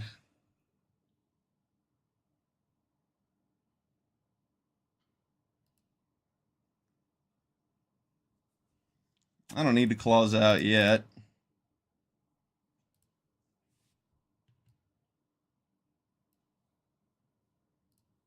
I can attack with everything, though.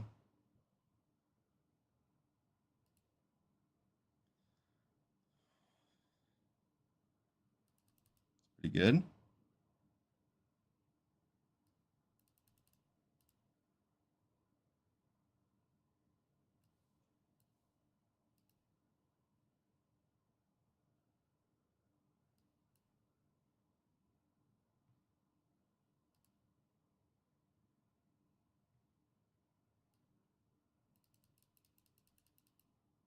Do you have another guarded air?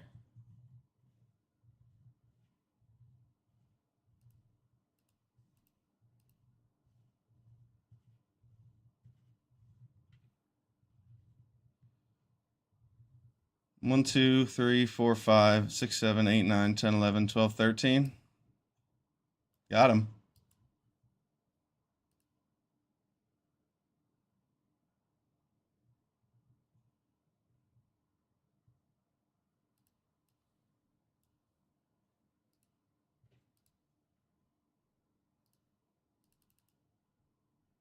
Good game, Nummy.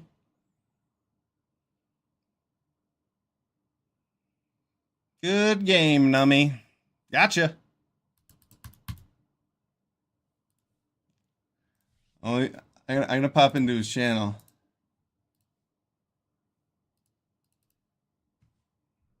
It looks like he's not streaming right now. Oh well. He didn't stream snipe me. How noble.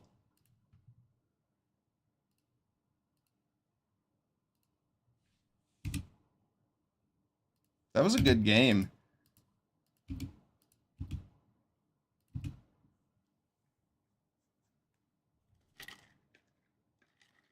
Oh, that was a good game. He played it well. He even Seeker's Folly to try and get my last couple cards, but I top decked a removal spell to make it lethal. Otherwise, he would have just been down to 4, and then I probably would have struggled to close out the game.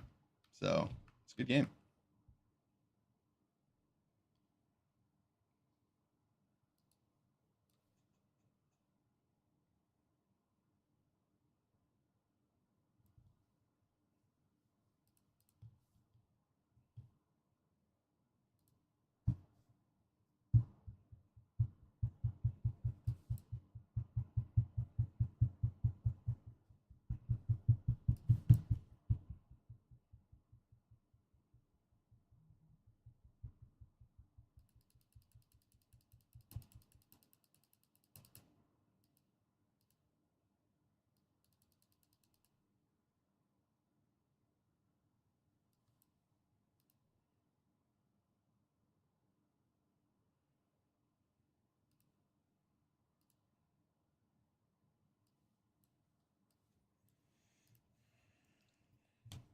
This looks sweet. I get to get another fleeting distraction, and the next turn I get to double my horde, and then double it again. Oh, this could be good.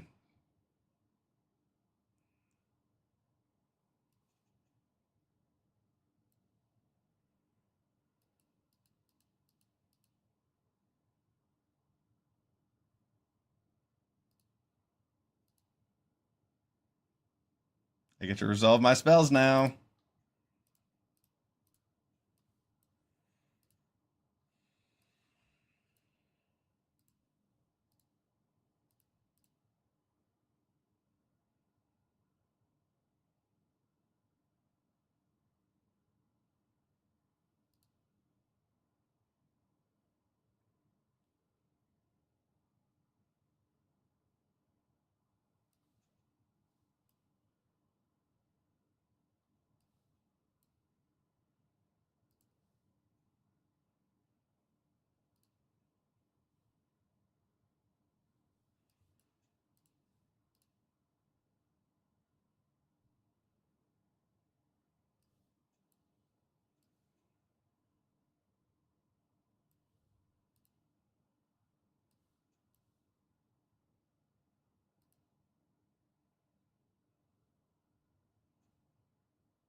Can he stop the tide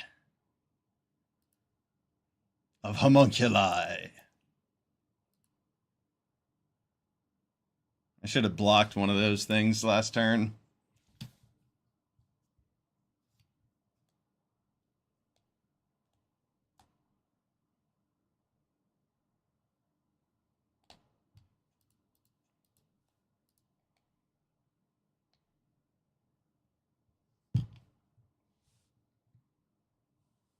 Oh, wow. Very nice.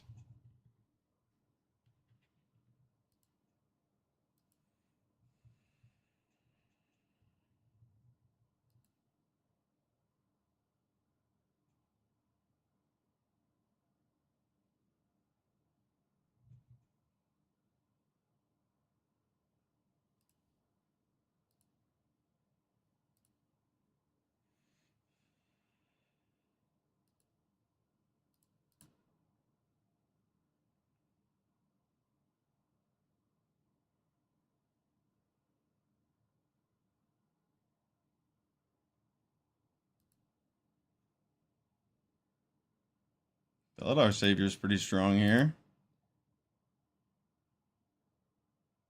I'm glad he didn't attack with the 3/3s. That really helps.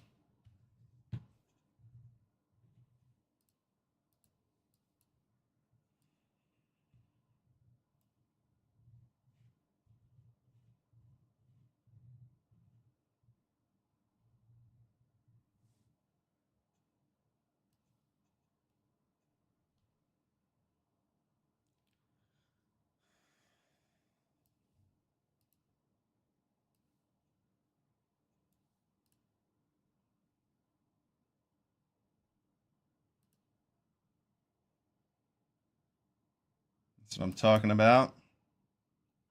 I can play both of these next turn.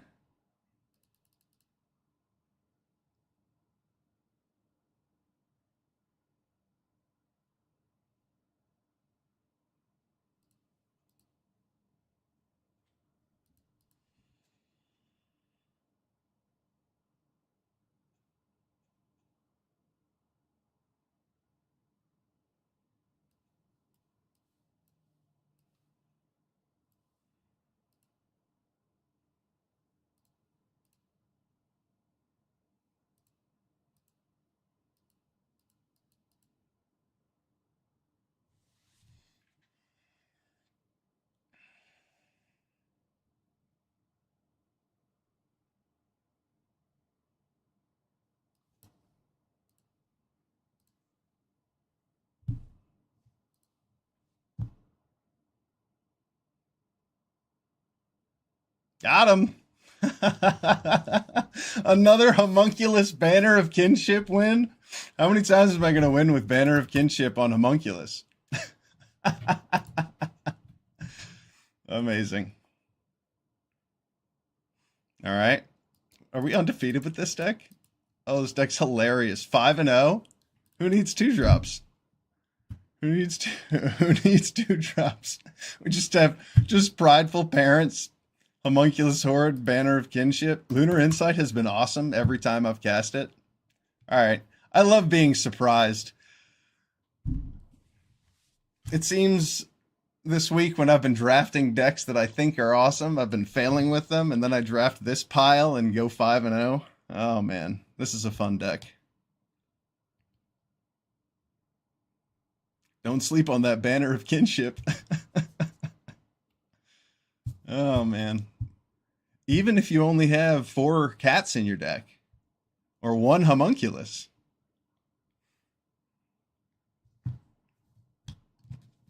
Oh man, this deck's fun. Let's see if we can get a couple more wins and claim a trophy.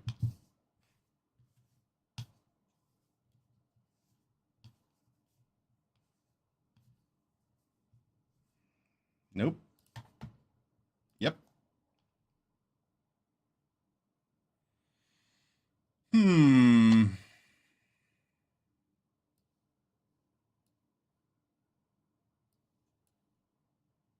Who needs 2-drops, right?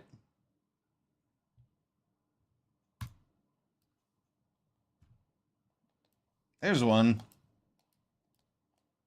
I wanted a 2-drop, but all right. This is working out quite well. I like our draws so far. We have the capability to cast all of our spells.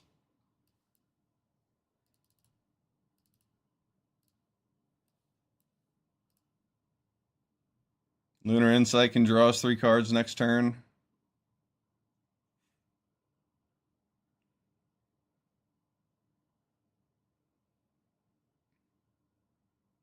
He didn't even attack.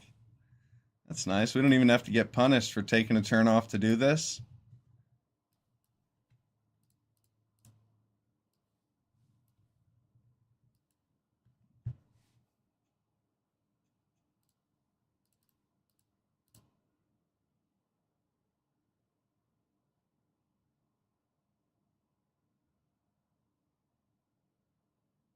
I will totally block here.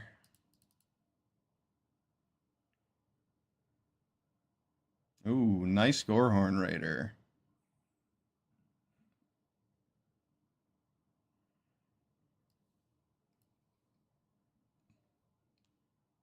Ready for this defensive claws out?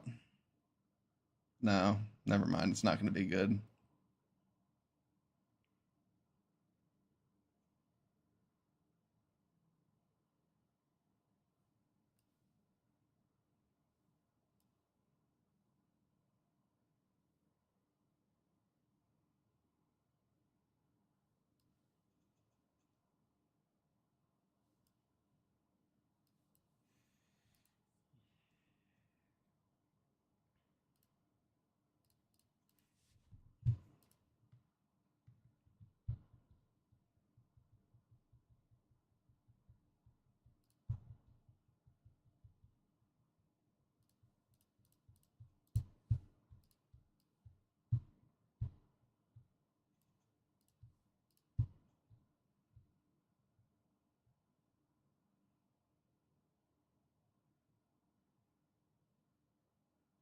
Okay.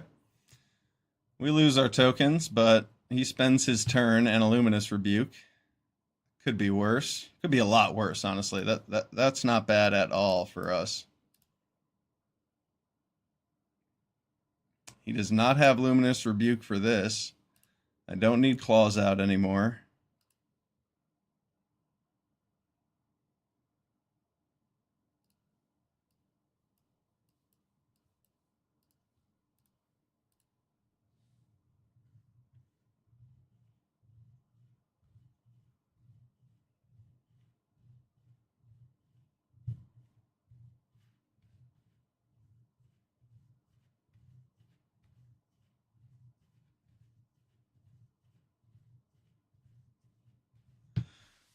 Banner of Kinship is going to be a lot worse without these extra cats.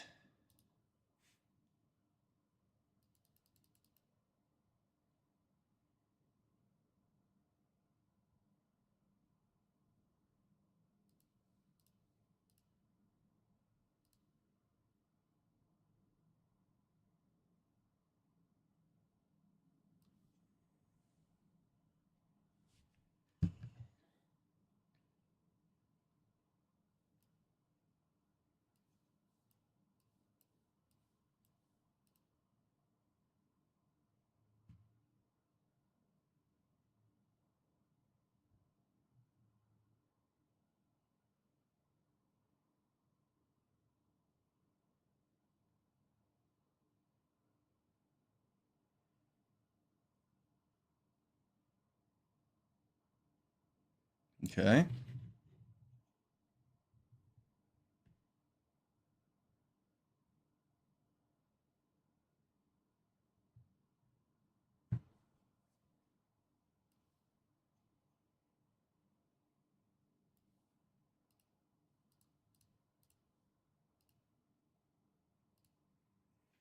Oh no, they're legendary.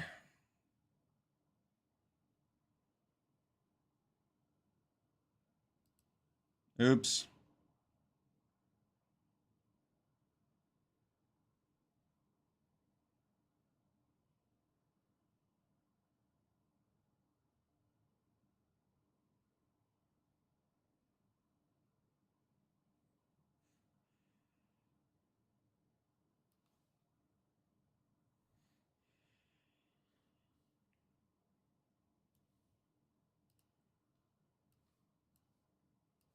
All right, we'll make some cats.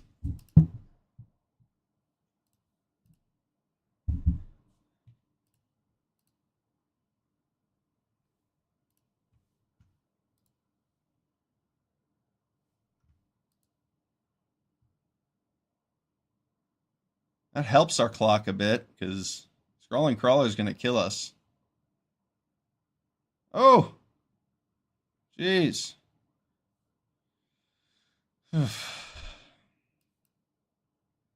We can't get through that.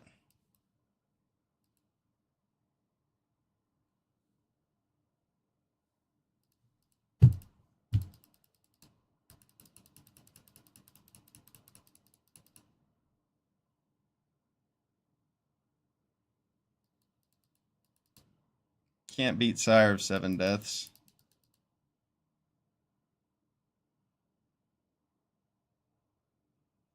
Ward pays 7 life.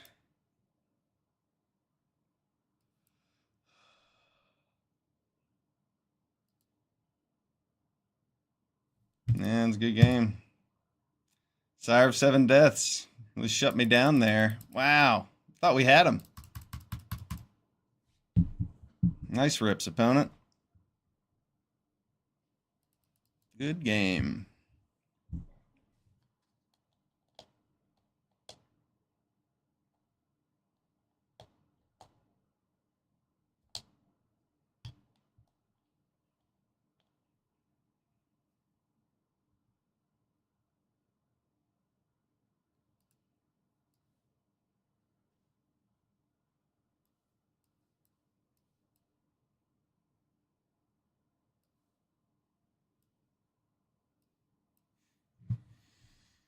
All right. 5-1. We got our first loss to a Sire of Seven Deaths.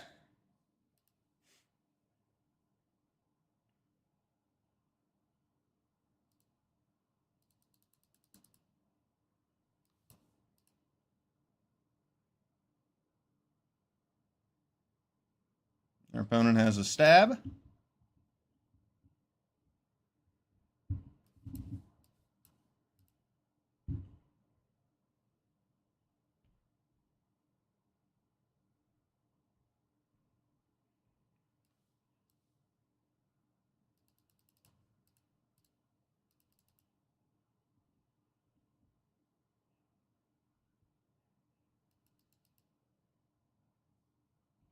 Swiftfoot Boots? I mean, I don't care what's in your deck. Not going to be winning with Swiftfoot Boots. Or maybe he will. I don't know. Maybe he's got a Tali in his deck. Uh-oh. Uh-oh. Swiftfoot Boots is going to kill me. Infernal Vessel looks like it's probably fine. I'd like to draw into some more cards, though.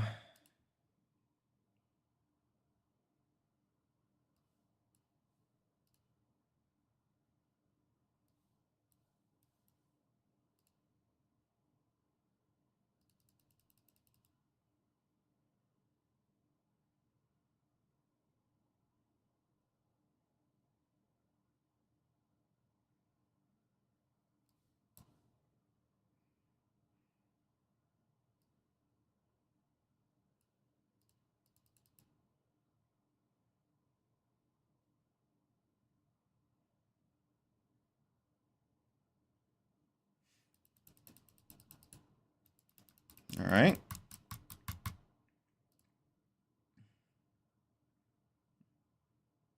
Our opponent finally got their 4th land. We have not missed a land drop.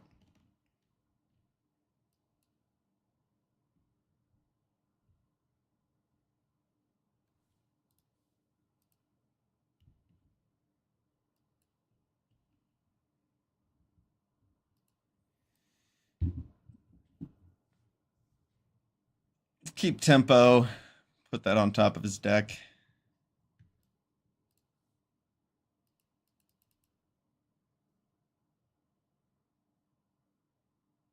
He'll probably want to put it on the bottom so that he can draw more lands.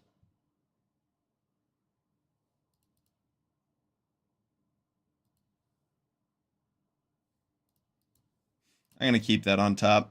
That'll be a good way to close out the game.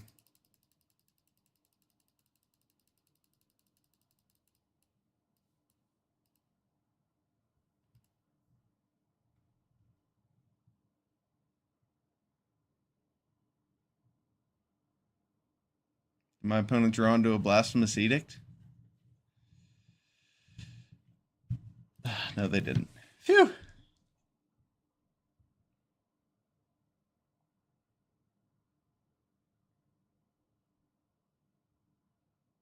Too many times Blasphemous Edict has dropped on the 5th land and ruined my plans.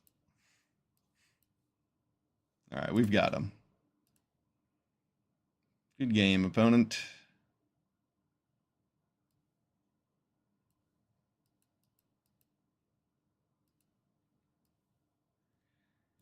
There we go. We got 6 wins.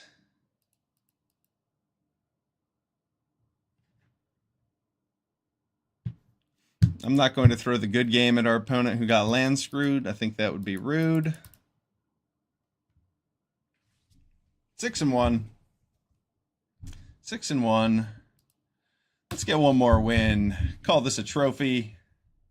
This deck has been pretty sweet. Unexpectedly fantastic. Banner of Kinship MVP has won me at least 3 games.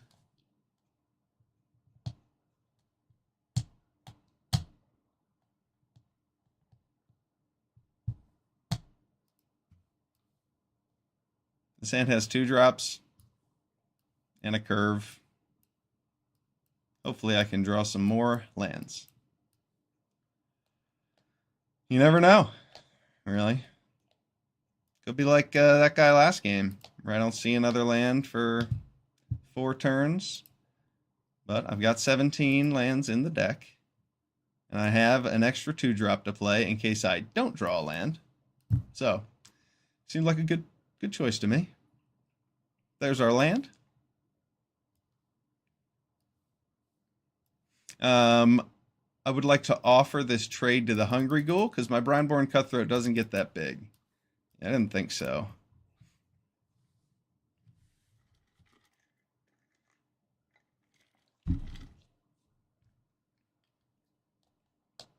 Who knows how large his Hungry Ghoul could get.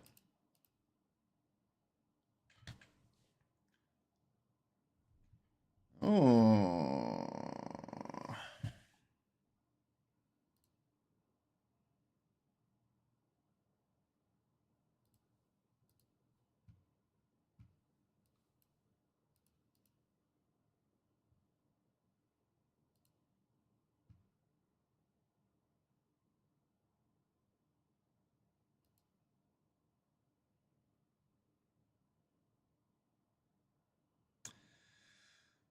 Peering Eagle might just be a good blocker, unfortunately.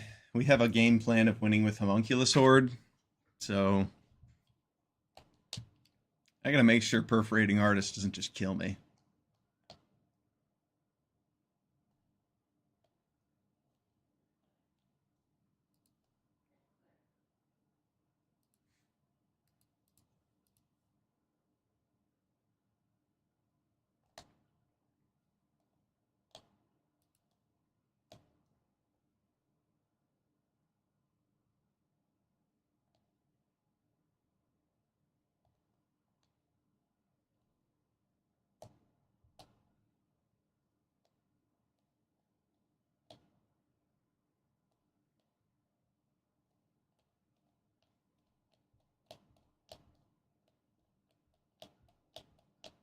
He might be afraid of a Luminous Rebuke. No fear. I respect that. No fear.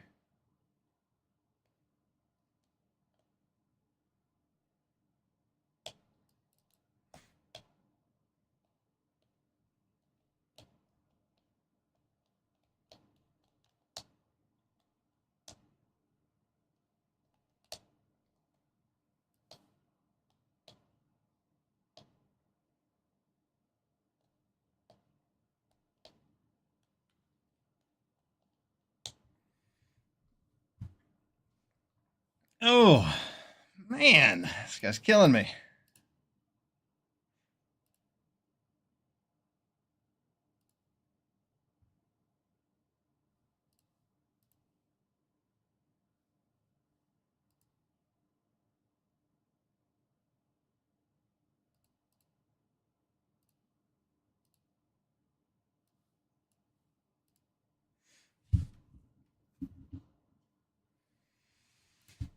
Oof. Pain. Great pain.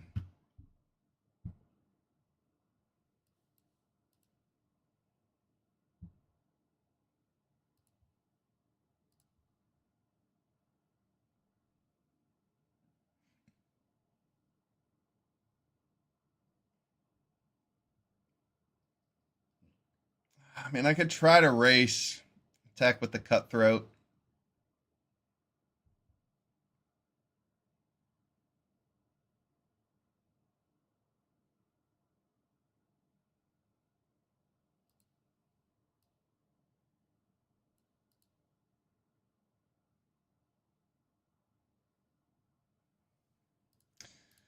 He might have involuntary employment. I just need to survive.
All right, so here I can Uncharted Voyage to get rid of his Perforating Artist after he attacks, so that he doesn't get the raid trigger at his end step.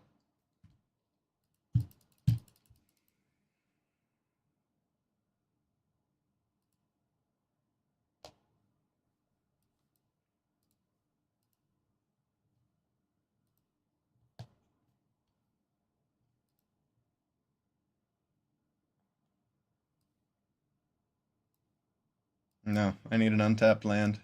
That one's not good enough. Damn. Bad luck. Bad luck.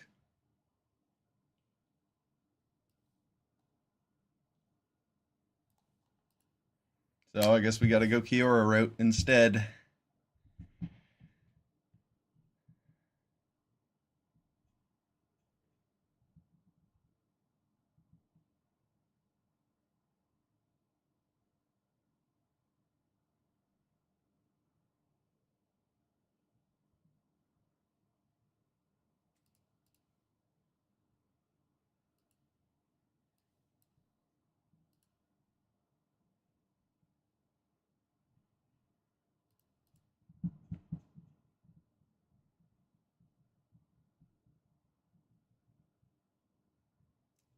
So our opponent has removal for Kiora.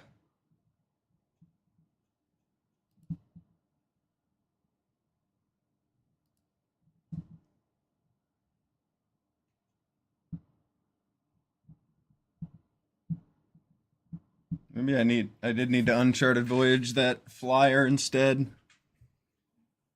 Playing the long game instead of giving myself just one extra turn.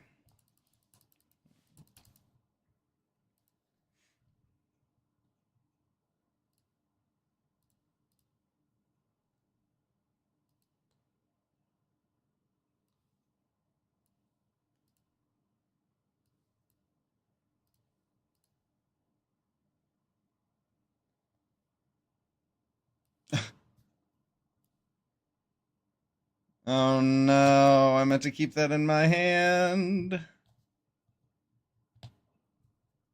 Ah, I just totally threw the game by playing that Plains. That was a misplay.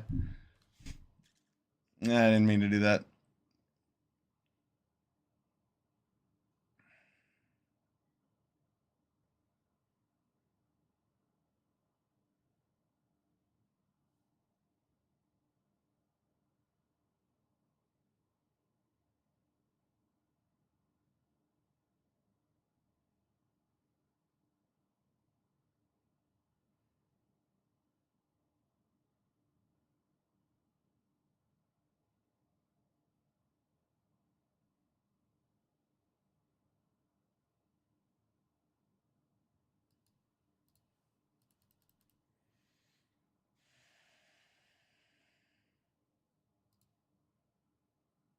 Mm. Perforating Artist is so difficult to beat. I don't know what we could have done differently. Our opponent had too much good interaction there. Them having that fiery annihilation on their turn, or on our turn too, was pretty strong. They curved out a little too perfectly. Couldn't really compete. We just tried to stay alive.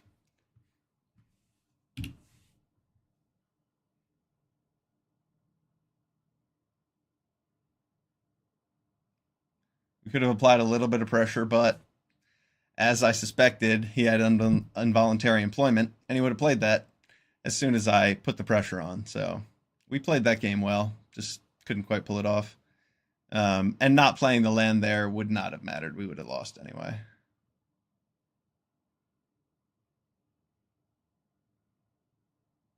Especially top decking a land and only drawing one spell off the Lunar Insight. There was nothing that could have gotten us there.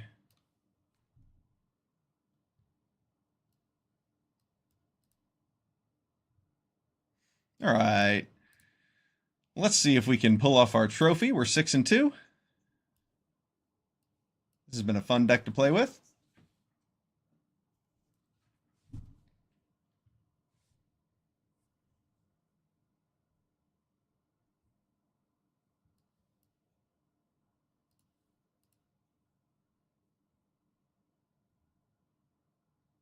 That needs to die immediately. That's all I know about it. Otherwise, it draws cards and gives your opponent card advantage. Spectral Sailor is really good. We didn't have a ton of removal in the deck, but we can't have our opponent drawing free cards like that.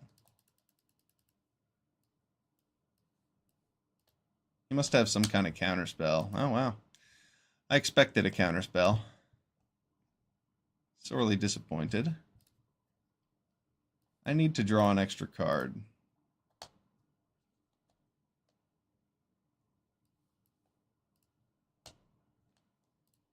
We're missing lands. We've drawn a lot of extra cards, too.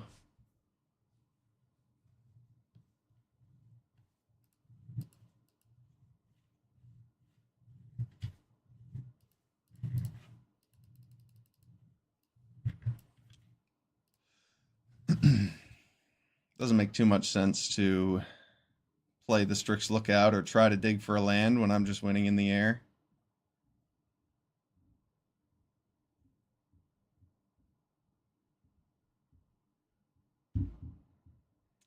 That's going to be tough. That will stop us in our tracks, certainly.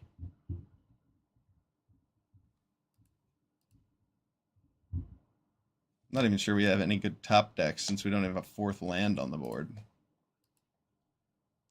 Pretty bad luck there, missing 3 or 4 land drops.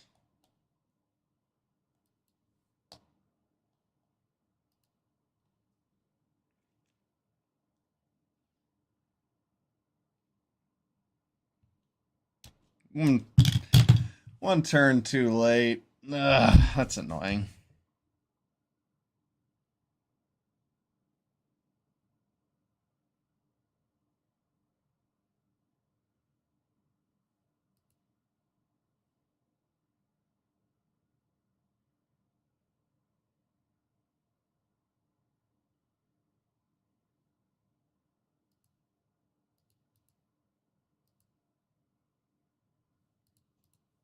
I don't want to use my counterspell. I want to do this. I just didn't want to have to tap out for it. Yeah. It's okay.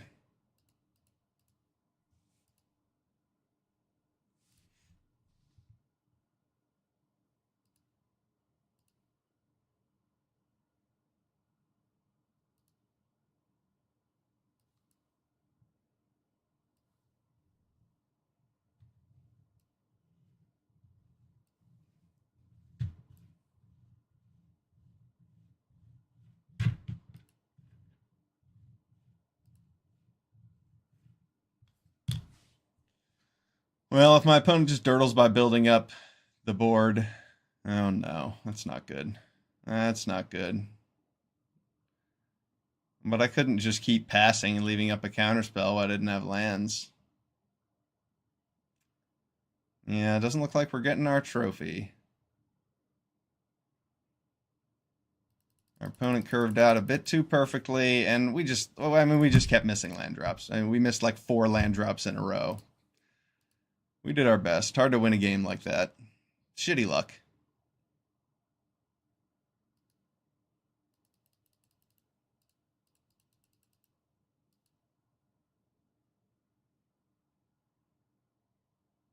What you doing, opponent?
That land is too late. Yeah, too bad. Luck was not on our side this match. We got screwed.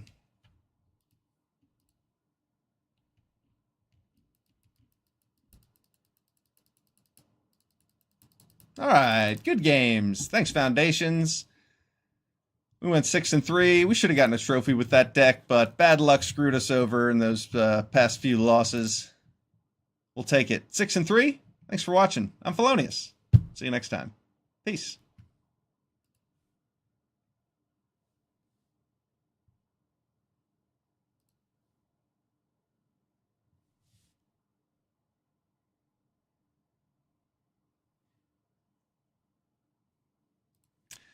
That'll make a good ending to that video. Let's claim this one. I'm still here. We're going to do one more draft before the day is over.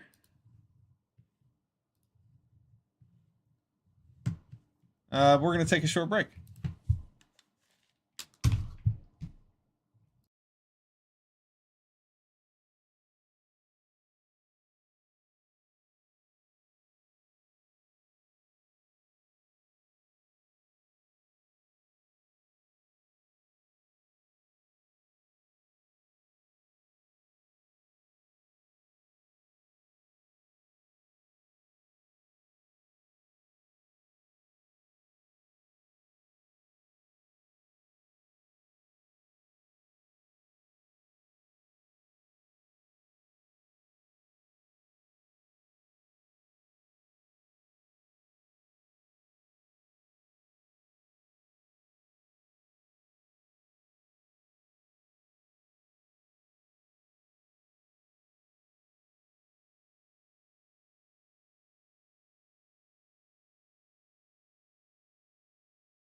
Hello, drafters, gamers, citizens, friends, neighbors.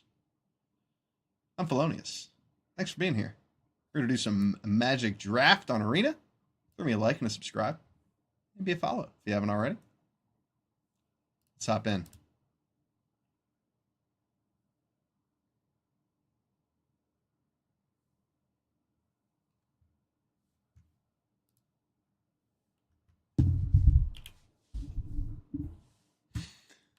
Yeah, that's fair, KevBot. We're gonna 7-0 this time. Their expectations have been set. How are we going to do it? We're going to do it with Empyrean Eagle. That's a great card to start off with.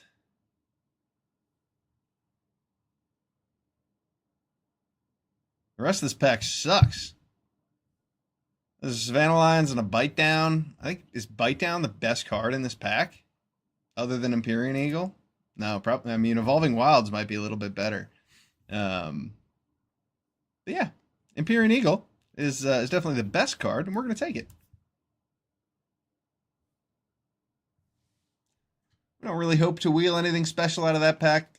The card quality wasn't good enough where I think we'll get the Evolving Wilds. But I guess we could see the Savannah Lions.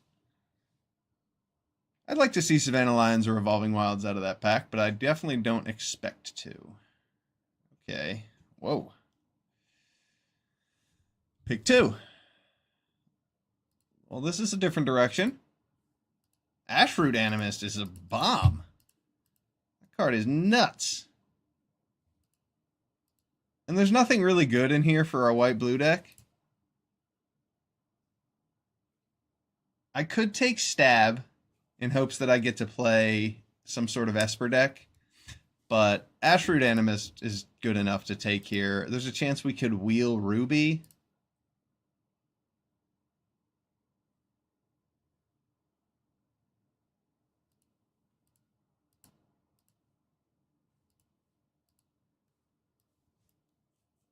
And we'll see. I mean, we'll see what the next few picks lean us into. If there's better white-blue cards, I'll take those. If there's better red-green, well, maybe we can wheel that Ruby or the Llanowar Elves out of that pack. We will certainly see. Oh, there's a Ruby. Okay. All right, I'm going to try it maybe. There's also an Elvish Archdruid, but I don't think that's quite as good as Ruby, is it?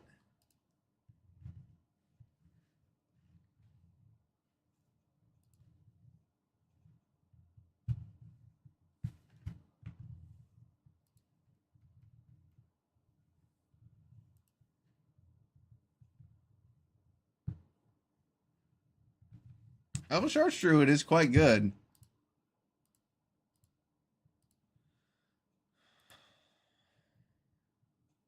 Taking it early means we could just take a bunch of elves. But what are the chances I wheel another Ruby?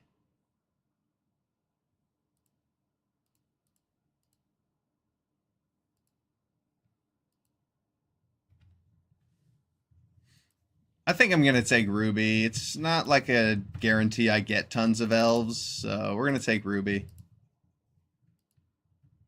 All right. Genesis Wave? Is that a card we can ramp into if successfully? Oh, man. Let's try. All right, that's a way to ramp into Genesis Wave.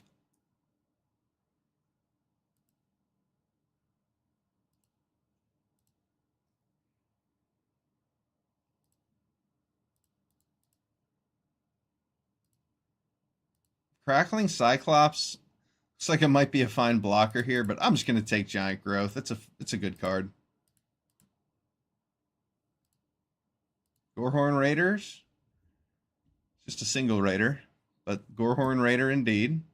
I mean, there's also this white. I mean, we're maybe passing some white-blue cards we could have taken, but I really like the way this red-green deck's shaping up, and we're close to wheeling that Ruby. Snakeskin Veil, great pickup. Keep our Ashroot Animist alive. There's a Courageous Goblin or two I could foresee us wheeling. I could see us wheeling. No foresight here. Gold Vein pick. It looks like a way to ramp into Genesis Wave. And give a creature that 4th point of power sometimes. Oh, we wheeled the Llanowar Elves. Not quite a Ruby, but I'm happy to see it. That is a nice wheel. I kind of wish I had that Elvish Archdruid instead of Ruby, but it is what it is. Ruby is good, and it will be good. It's also a 2-drop, so it's going to ramp us into 4 faster. So, I mean, it might perform better than Elvish Archdruid would. Elvish Archdruid is only really good when you have the elves. Bump it up. Burnished Heart gets lands for Genesis Wave. I'm seeing a theme here. Spitfire Lagak. I mean, if there was ever a home for it, it's in the deck with Genesis Wave and Burnished Heart. Can we wheel an Elfsworn Giant? I think it was in that pack, wasn't it? Oh, welcome to the coop. What happened to Blazed Hobbit? Thanks, Cody.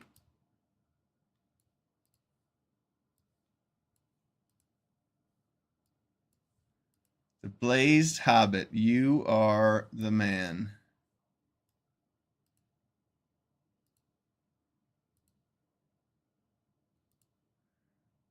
Mild-mannered librarian over this wary thespian.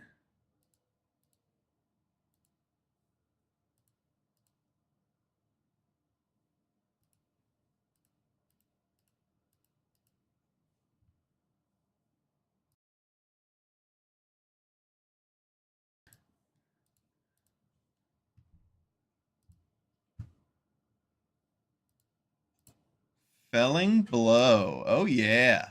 That card's great. Good removal. We're not going to get the Beastkin Ranger out of this pack, but that's okay. Felling Blow's really good.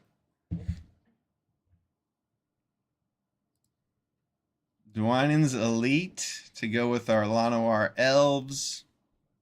I like that more than any of these other cards.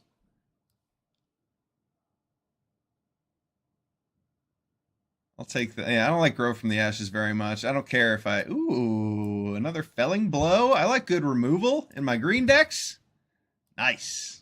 I get to play good instants and sorceries in my green deck. That's exciting. Felling Blow, Genesis Wave, Giant Growth, Snakeskin Veil.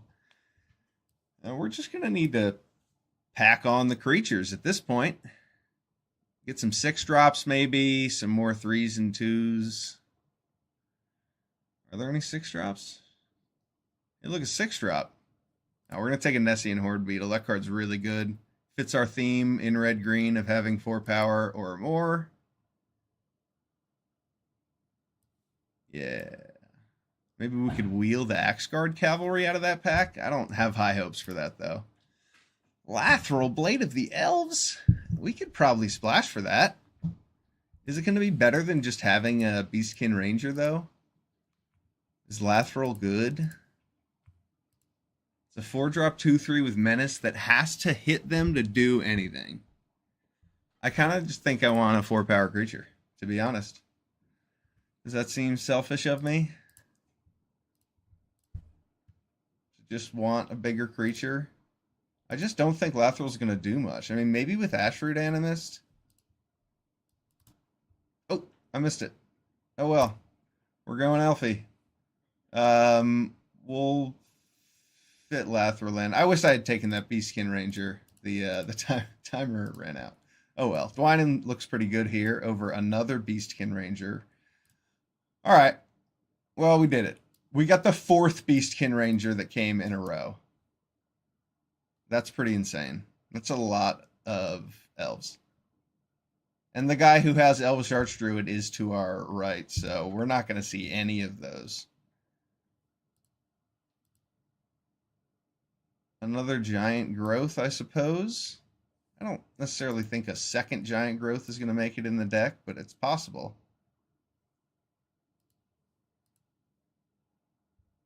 There's a Jungle Hollow I'd like to wheel. It's going around. Well, I'd like it to go around. Frenzied Goblin over Grow from the Ashes.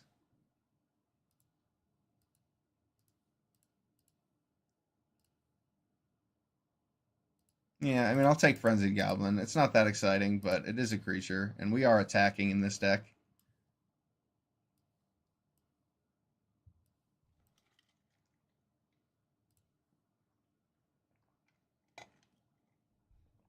Yes, please. Giant creature to ramp into. There's also a Leyline Axe in this pack. That card is busted, but I'm going to take this Dracuseth, I think.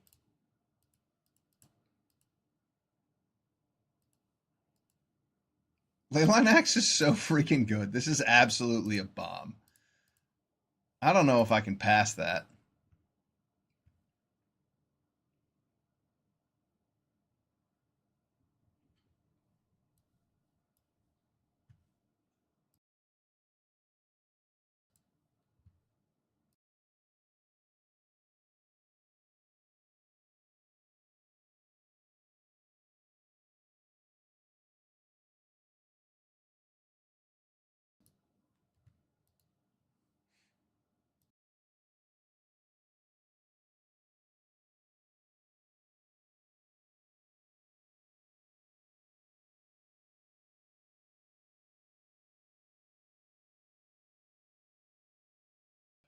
Okay, I don't know if I want Garrick's Uprising that badly. I think I just want to take another elf. There's loot, and loot would have been a good follow up to that Dracuseth, but I chose to take Leyline Axe because I want to beat down. So I'm taking another Beastkin Ranger. Into a Nessian Hornbeetle. I like that. I like that a lot. Another Giant Growth. Just mega beats. Mega beats with Beastkin Rangers. Goblin Surprise here.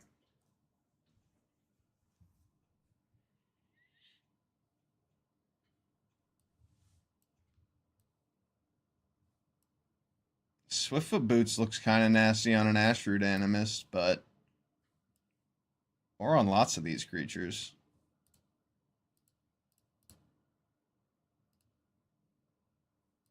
But I don't want to play Swiftfoot Boots. I could actually play Goblin Surprise. It is creatures after all. Elfsworn Giant looks like a pretty good card. I'm not sure Genesis Wave is what we're going to be doing in this deck. Now that it's coming down to the last picks. But I do like Elfsworn Giant. A little bit more than Goblin Surprise. I'll take Needletooth Pact. That card seems good. Mild Manner Librarian or another Beastkin Ranger.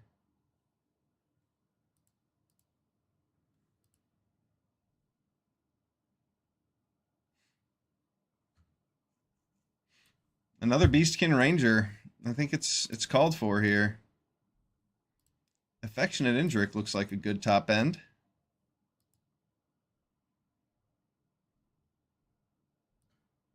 Broken Wings, it's possible.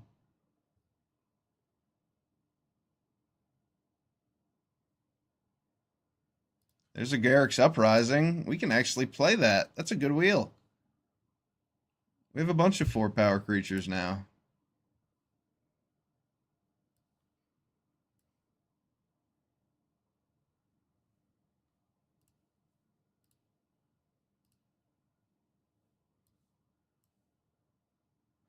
I'm just cleaning up the deck. This is going to be a beat fest. I don't think that Lathrel's going to make it in. I do not want to sully the deck with a third color. Let's see here. I mean, Solemn's probably just okay. Felling Blow, Giant Growth with Beastkin Ranger is our game plan. That's how we're going to win most of our games.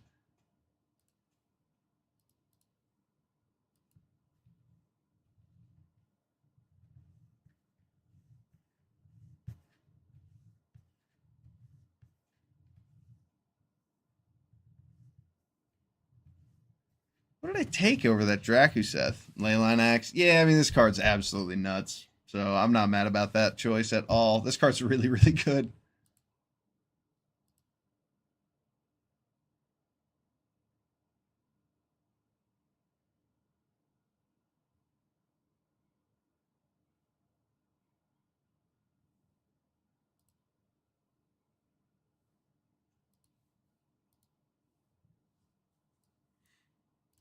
There we go. Get rid of our Frenzied Goblin. Keep all of our lands in.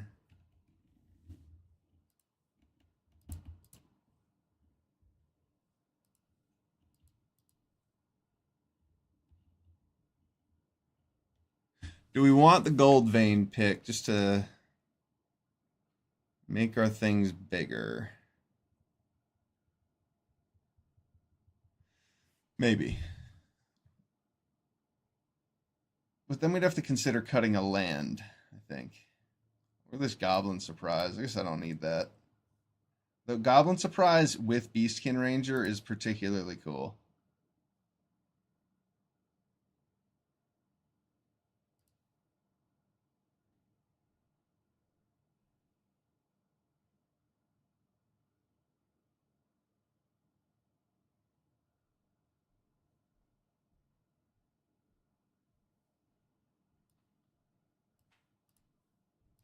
Hmm. You know, with all the trample, Goblin Surprise is actually going to be pretty good. This deck looks pretty nasty. Let's run it.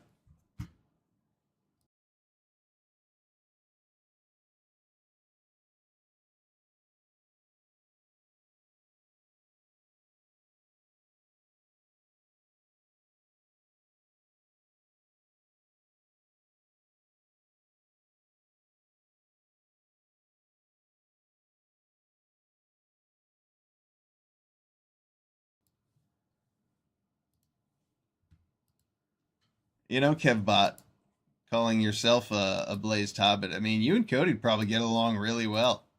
Uh, you guys are both really good dudes.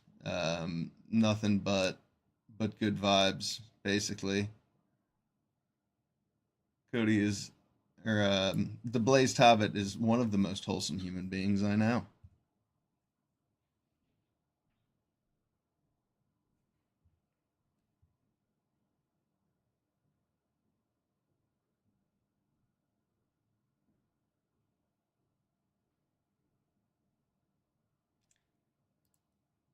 I like this hand.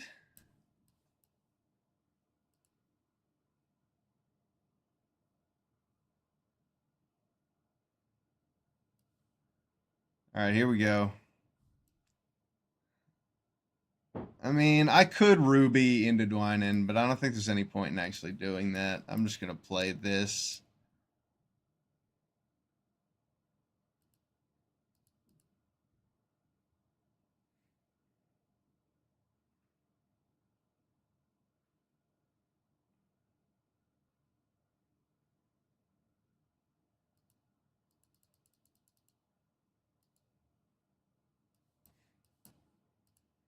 All of a sudden, Genesis Wave is looking like it might be pretty good. If I can cast Genesis Wave for X equals 6, I can just get a bunch of Beastkin Rangers and Garruk Uprisings out. And that looks like it might be good. Maybe I need to reconsider putting Genesis Wave back in here and Solemn, but we'll see.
Double blocking is not good anymore.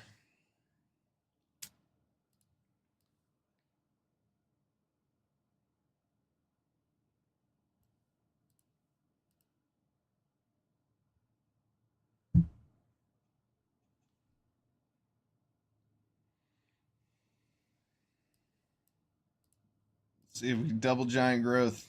Giant growth war. 3 giant growths for cast this combat. Oh, that was funny.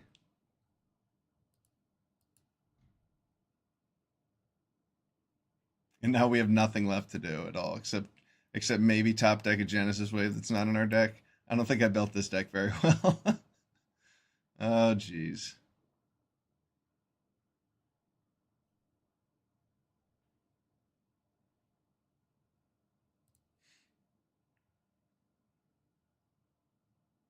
I think I have to double block that Elvish Regrower when the time comes.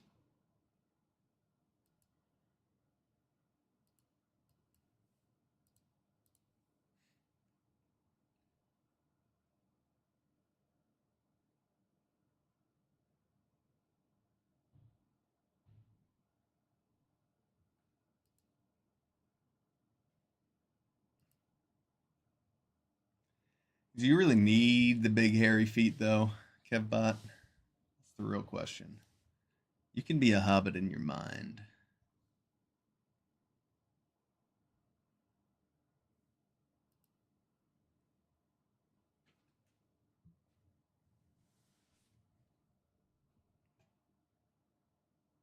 I'm confused.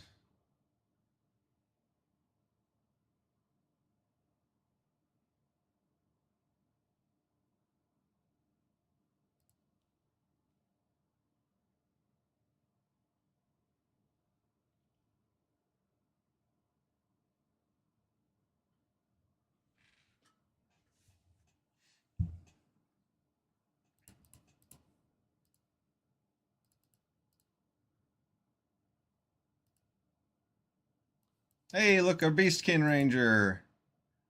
All right, that's how we win the game. We got one.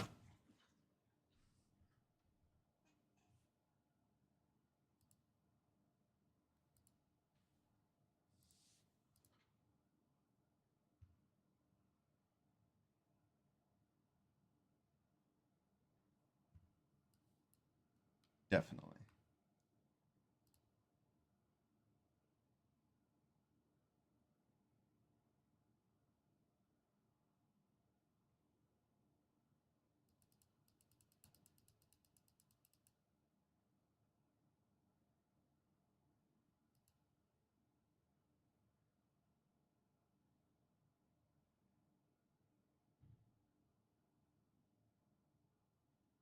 We're in trouble.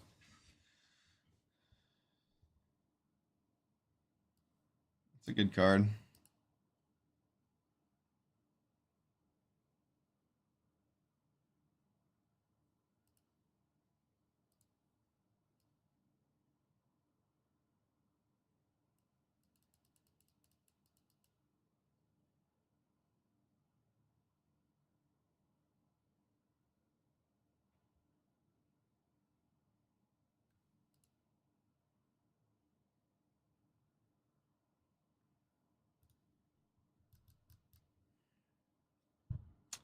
Our opponent attacks back for 9 next turn, so there's a chance we just die.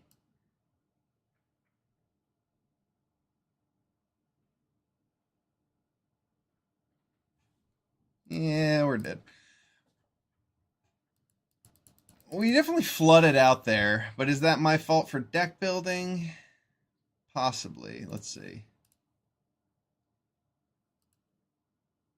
I mean, we drew 8 lands to 7 spells. That's certainly not my fault.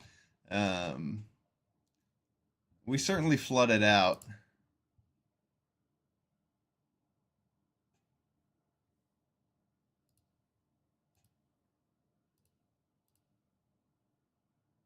Solomon Genesis Wave over a Giant Growth and that Goblin Surprise. Do we want to put a Gold Vein pick in here for anything?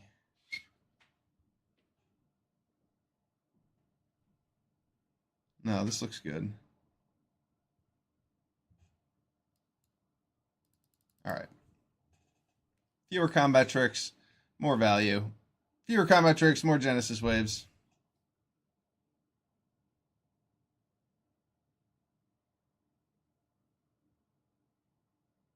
I don't have enough red cards in my deck to not keep this hand.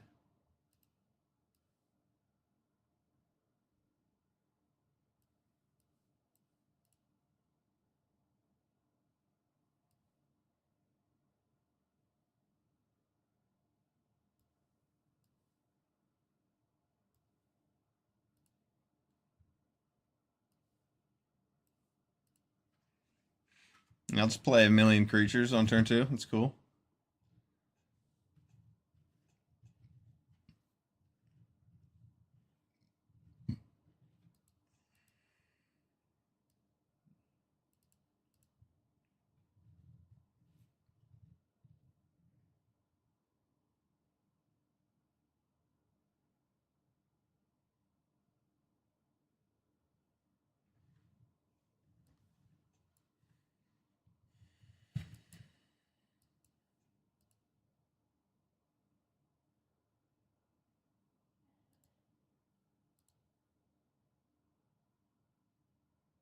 I mean, no reason to attack with that.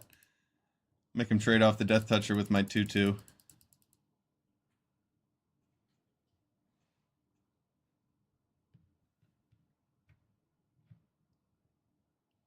What a combo!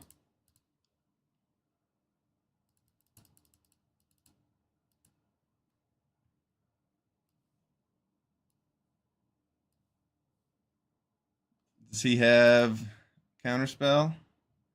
No counterspell. I like that. I don't think I need to keep up my giant growth for anything.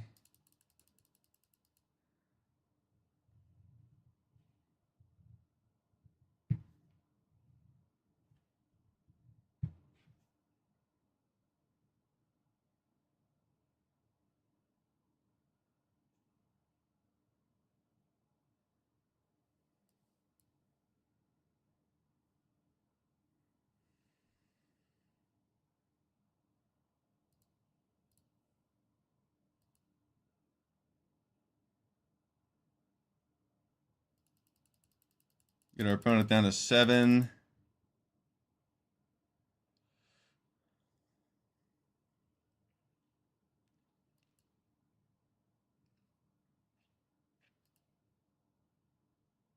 I think we've got him.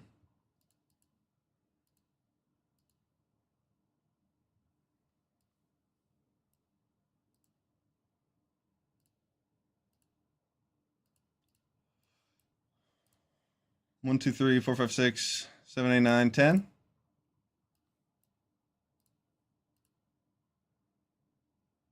Got him.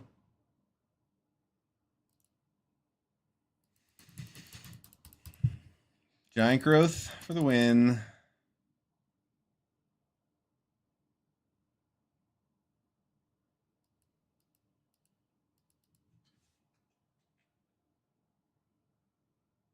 We didn't need the red mana. Though that experience makes me want the Goldbane pick a little more.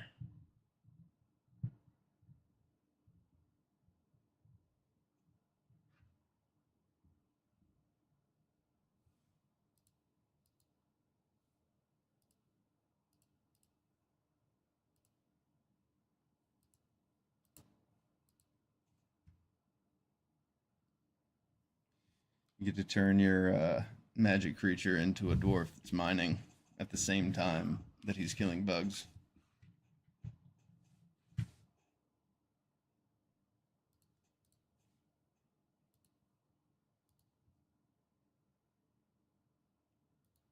All right, here we go. Hopping into a new game. Chalupacabra. That's a good name. Chalupacabra? That's a great name.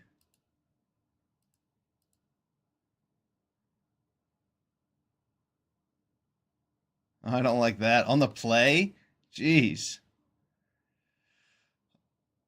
Kellen on the play. How do you beat that?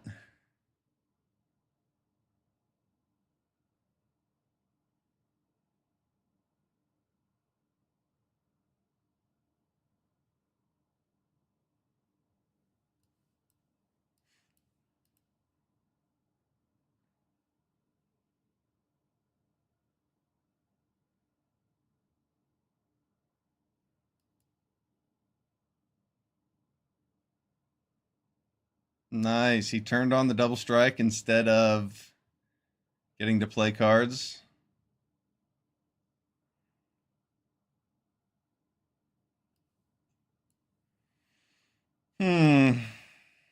And the weird thing is here, we just kind of have to play Giant Growth on our Nessian Hornbeetle to block. Otherwise, he gets to draw a bunch of cards, and yeah. I don't love it, but that's where we're at.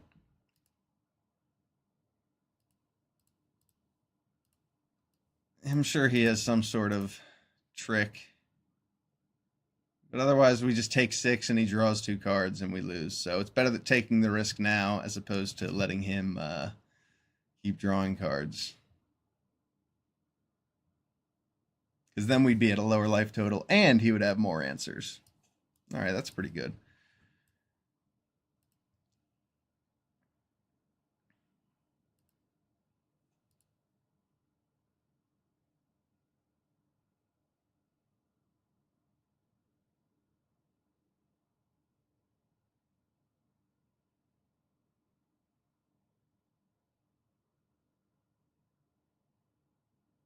It would be smart to blow up Solemn and just get in for 6. I mean, it might just have Sure Strike to kill us.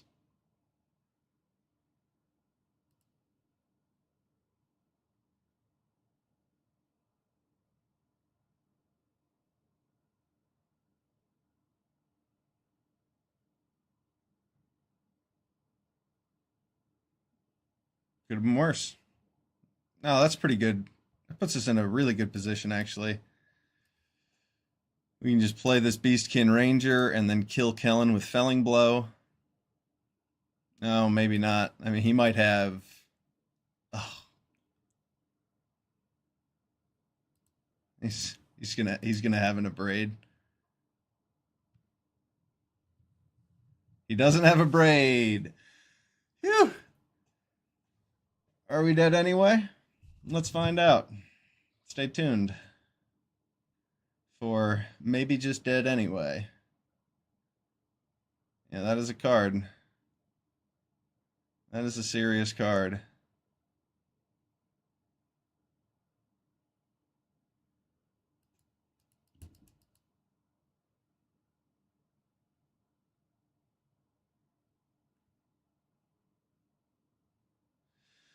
Um,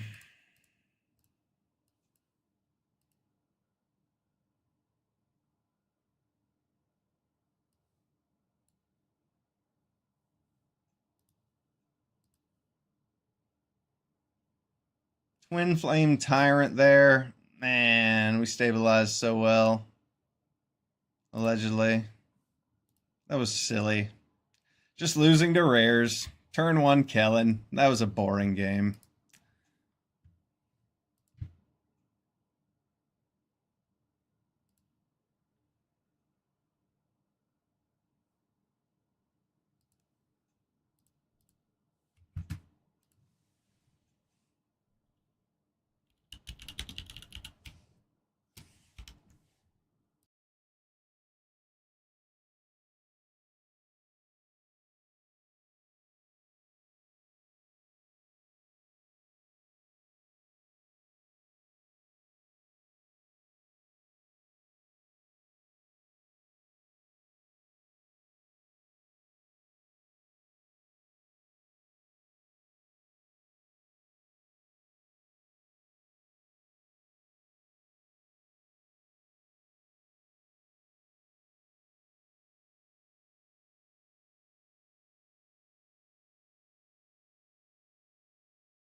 Honestly, don't worry about it. All right, mild-mannered librarian, a good first.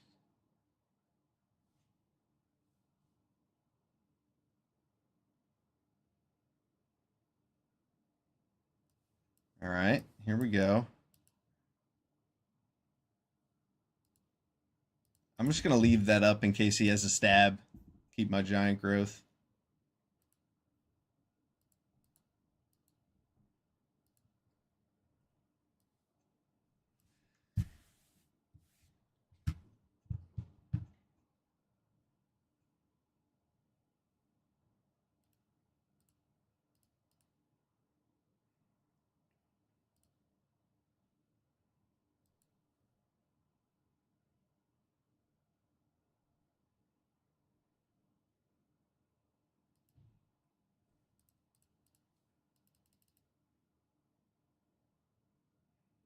All right, that's good.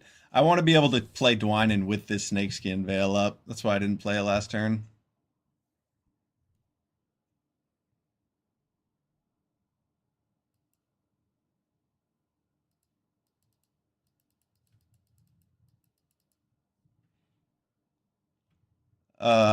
No, you didn't lose audio, Kevbot. I just was saying things to my Discorders.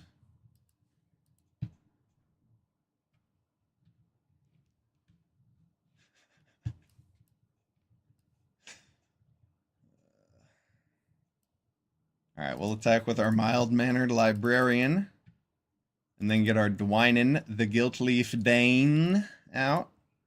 I'm going to tap this creature. No. We'll just play Dwynen. Greetings, Dark Lord Ioswa. All right. It looks like 5 people in the chat to me. Should be a new achievement. Thank you, friends.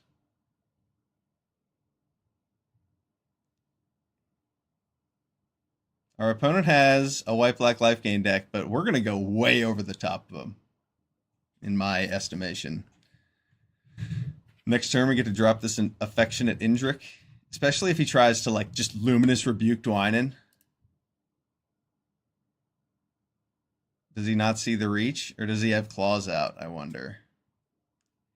He might have claws out, and if so, I don't want to lose Ruby, so I'm just going to block the Dazzling Angel.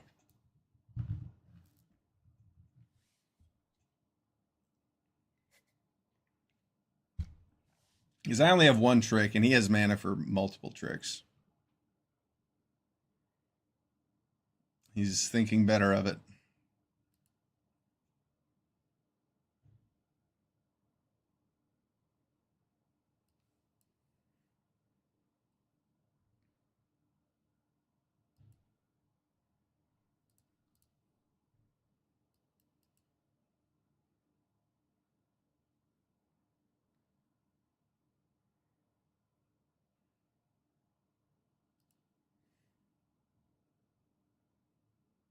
Oh, wow. Mischievous Pup. It's a good blocker.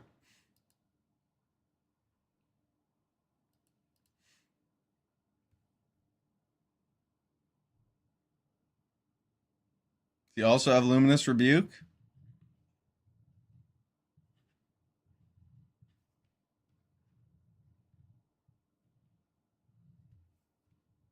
How does he want to order it? Does he want a Luminous Rebuke now, or does he want to wait till I try to pump my creature and then do it? I have 2 tricks, so I think I've got him here, whatever he tries.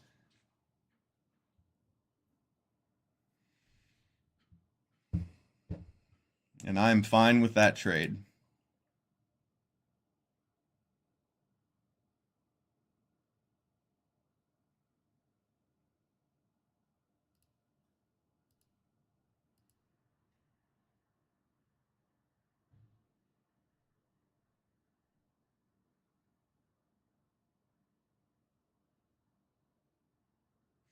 He probably has that Luminous Rebuke.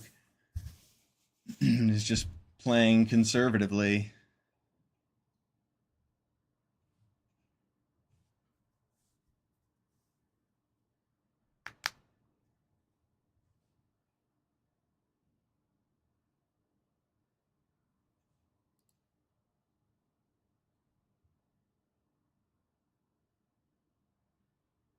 Yeah, that's pretty good. Get back a Helpful Hunter. This guy's drawing a lot of cards.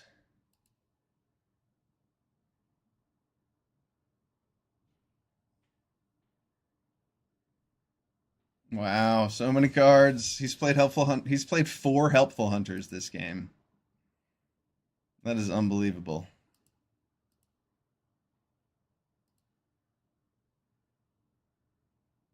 We need Genesis Wave to equal 5. We don't need it to be 6, but the higher it is, the more permanents we get to see. But we don't have anything that costs 6 in our deck other than this Indrik.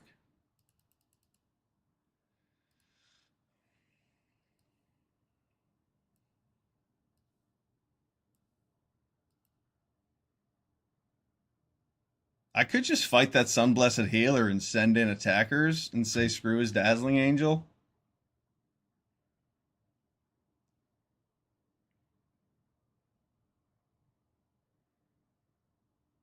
He's a Vengeful Blood Witch. That card is a pain. That might be the biggest problem.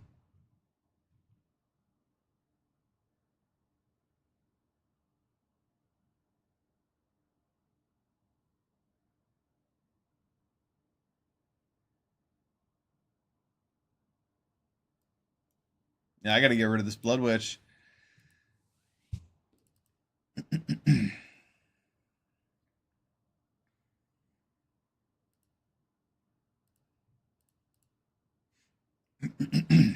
I got to play the long game here. My opponent has too many cards in their hand.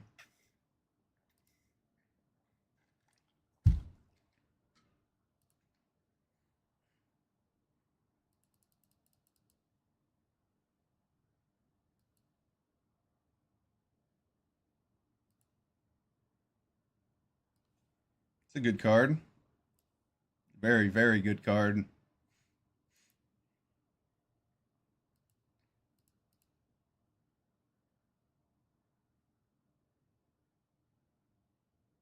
Another Blood Witch. Dang.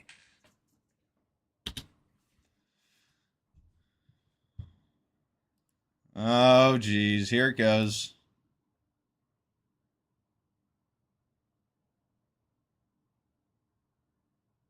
It's 9 damage.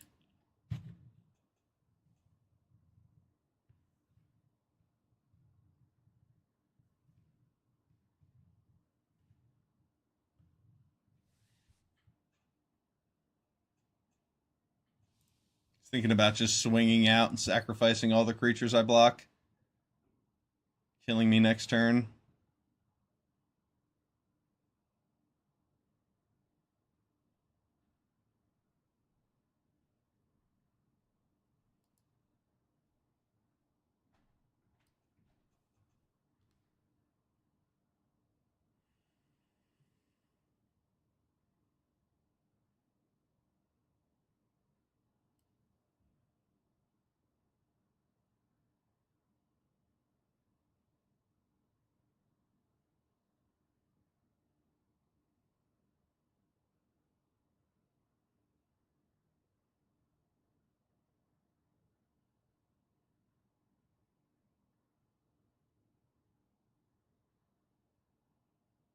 I could make Ashford Animist larger with the giant growth first.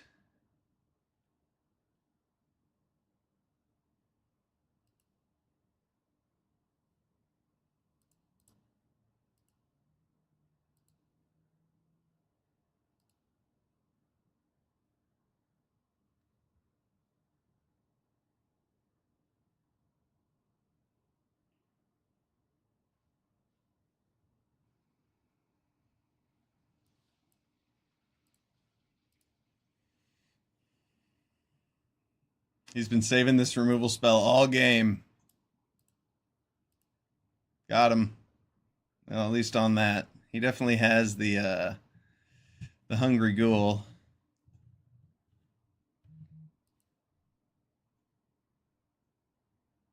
And the Vengeful Blood Witch. And that combo might just kill us.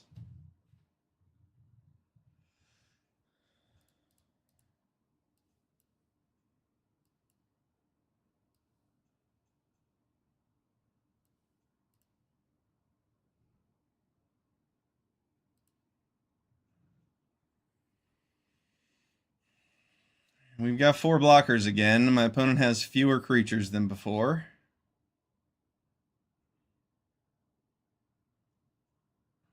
Our attack next turn looks good, especially with this Genesis Wave and that Beastkin Ranger.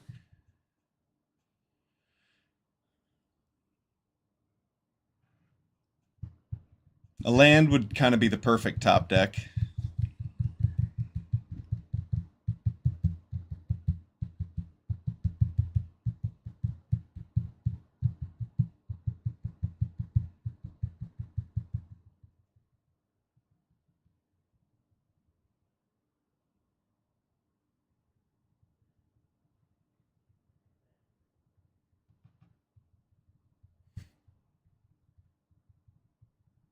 Dwynen can gain 4 life when she attacks next turn if I wanted to swing out with the team.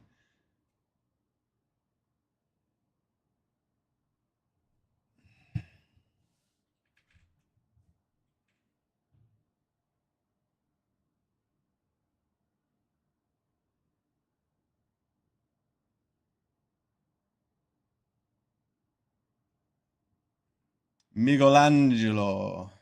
Michelangelo.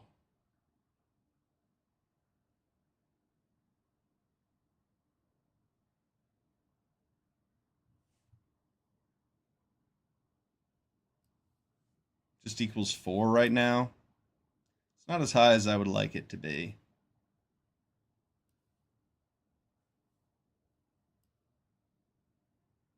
Not nearly as high as I'd like it to be.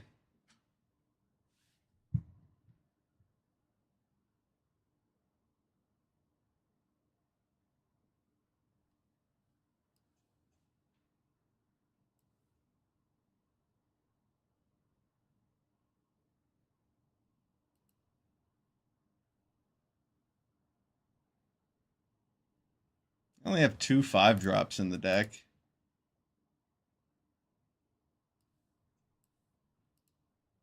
I don't think I'm at risk of losing next turn, so I'm going to do this.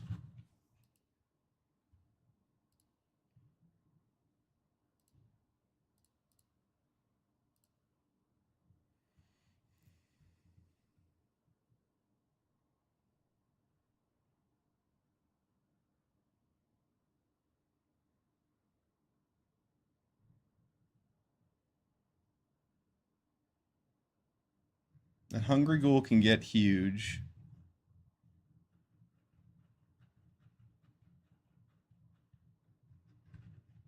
But I want to gain some life.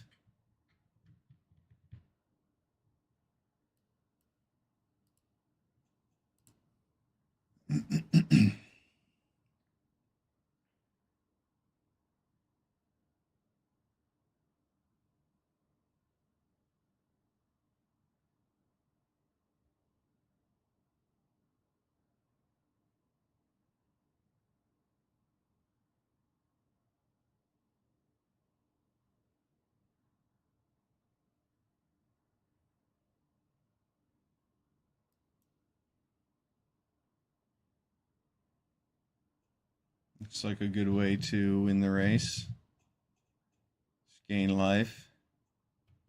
He would go to 3, hoping he can just beat me on the crackback next turn.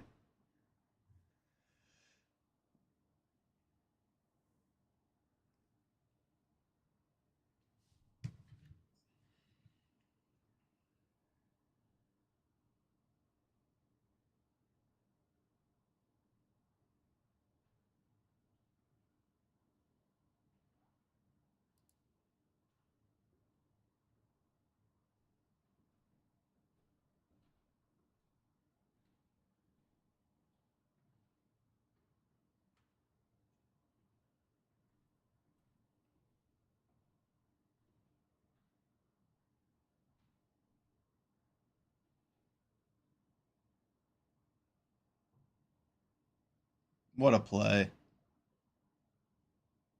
Wow. What a play.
Was him attacking with that one Vengeful Blood Witch a mistake?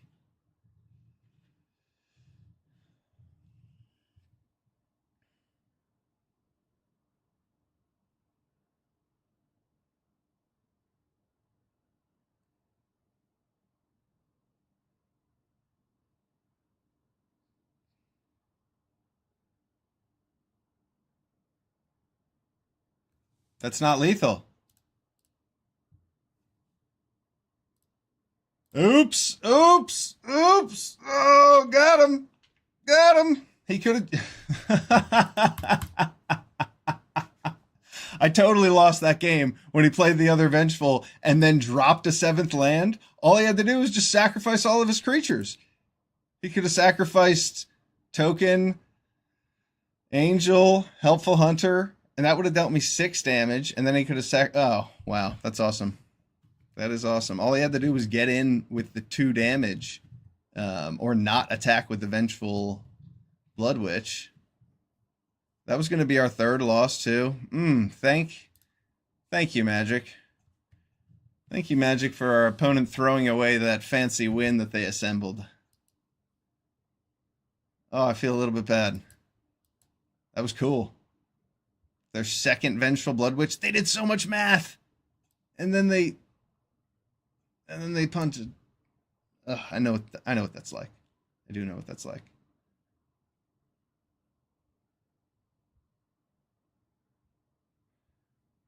All right.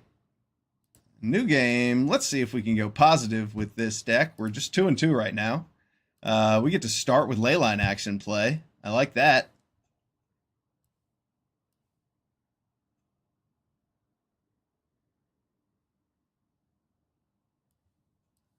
Not for me, right?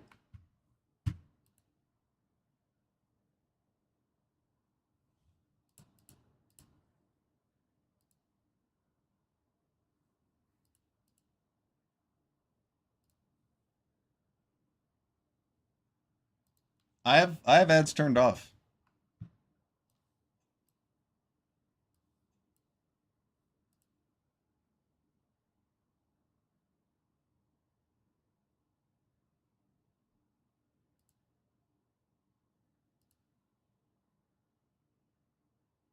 I mean, I could just make the Nessian Hornbeetle huge, but I don't think that's the play here. I think I should curve out, then use my Leyline Axe.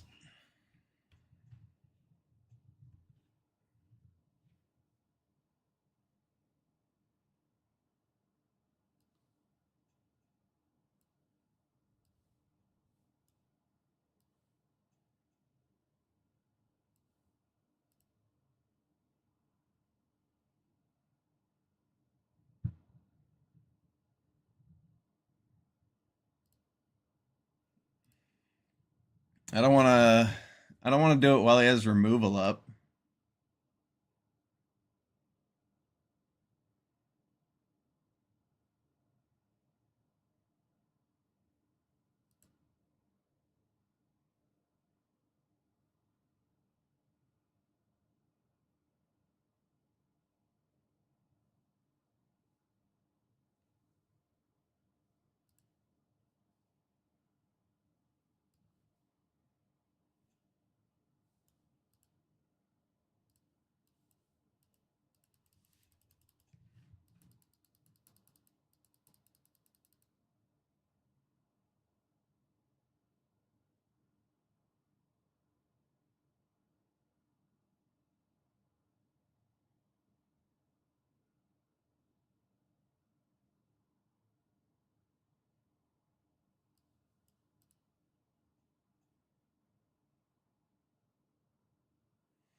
This Nessian Hornbeetle will only continue to grow.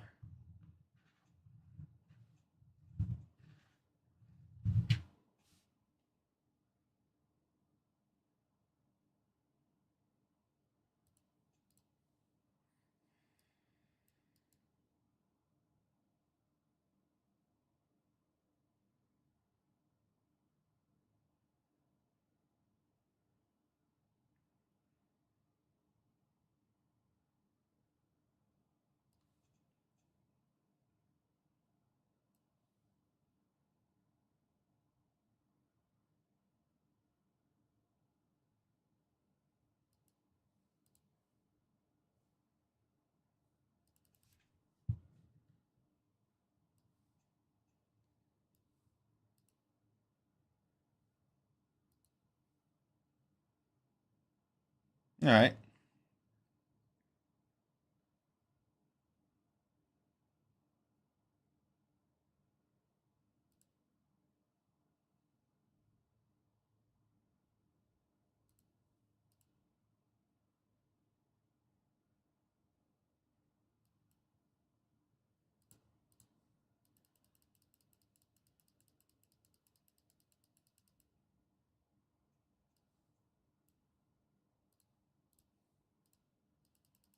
Take care of that Dazzling Angel in case he has any fancy tricks. Leyline Axe gonna win this game for us.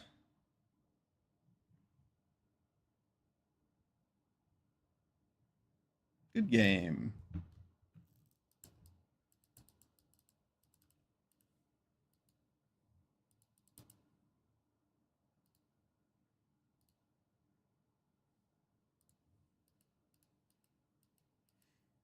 All right, 3-2. We're having fun with this red-green deck. Beaten down.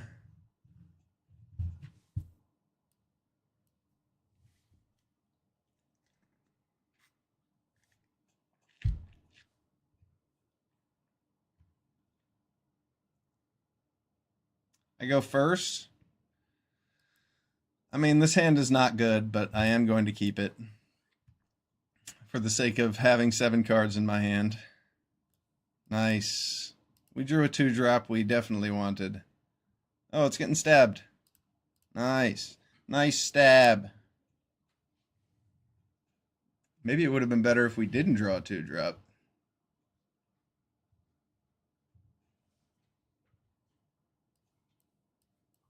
That was a really good top deck.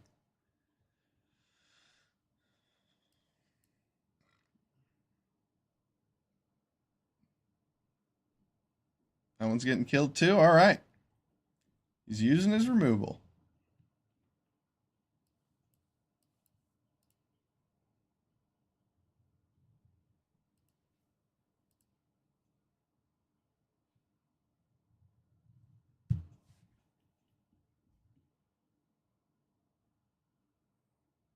Berserker's a good answer to my blocker.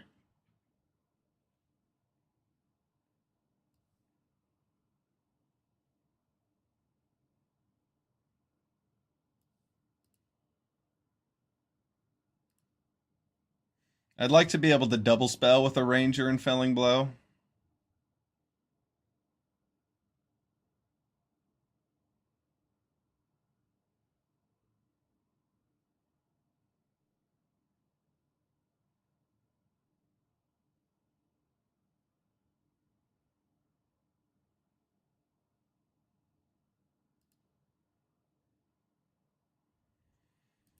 I'm cool with that.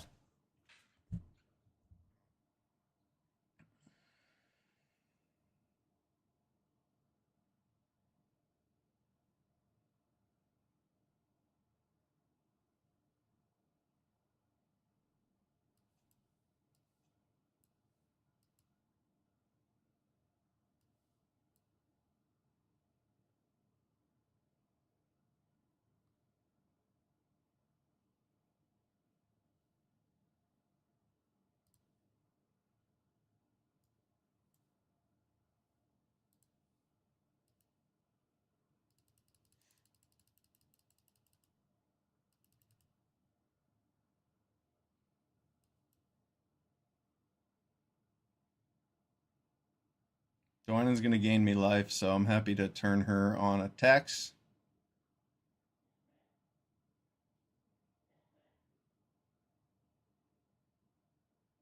I don't like that very much.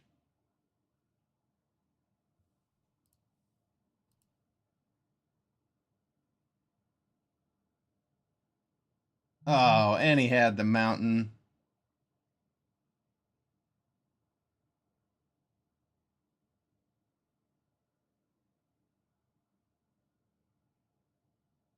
Now I just can't attack.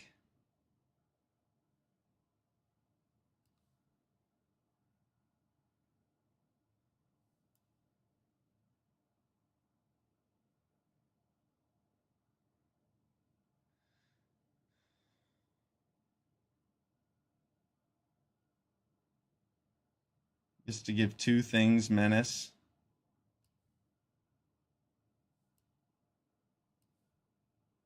Yeah, he's just going to give two things menace.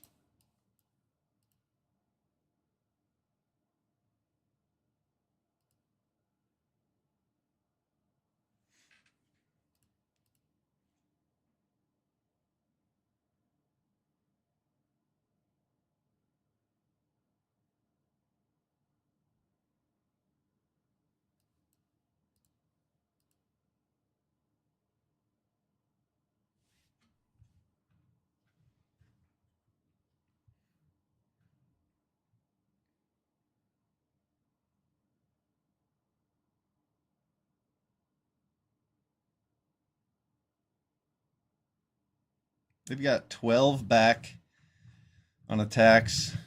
I'll need to draw something before I can start attacking. We'll see what he does. He might pass. He might attack in.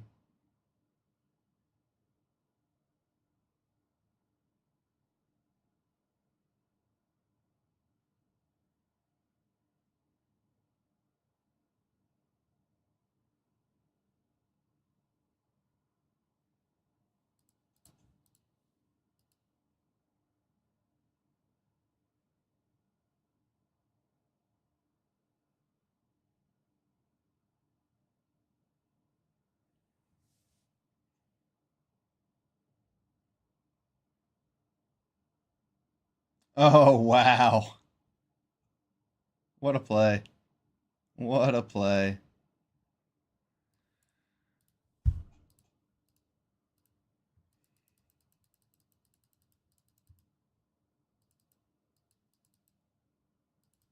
All right, good games today. Thanks for watching. I'm Felonyus, 3-3 with our red-green deck. Our opponents pulled some nasty stuff on us. We had some fun. Thanks for watching, and I'll be on tomorrow. Peace.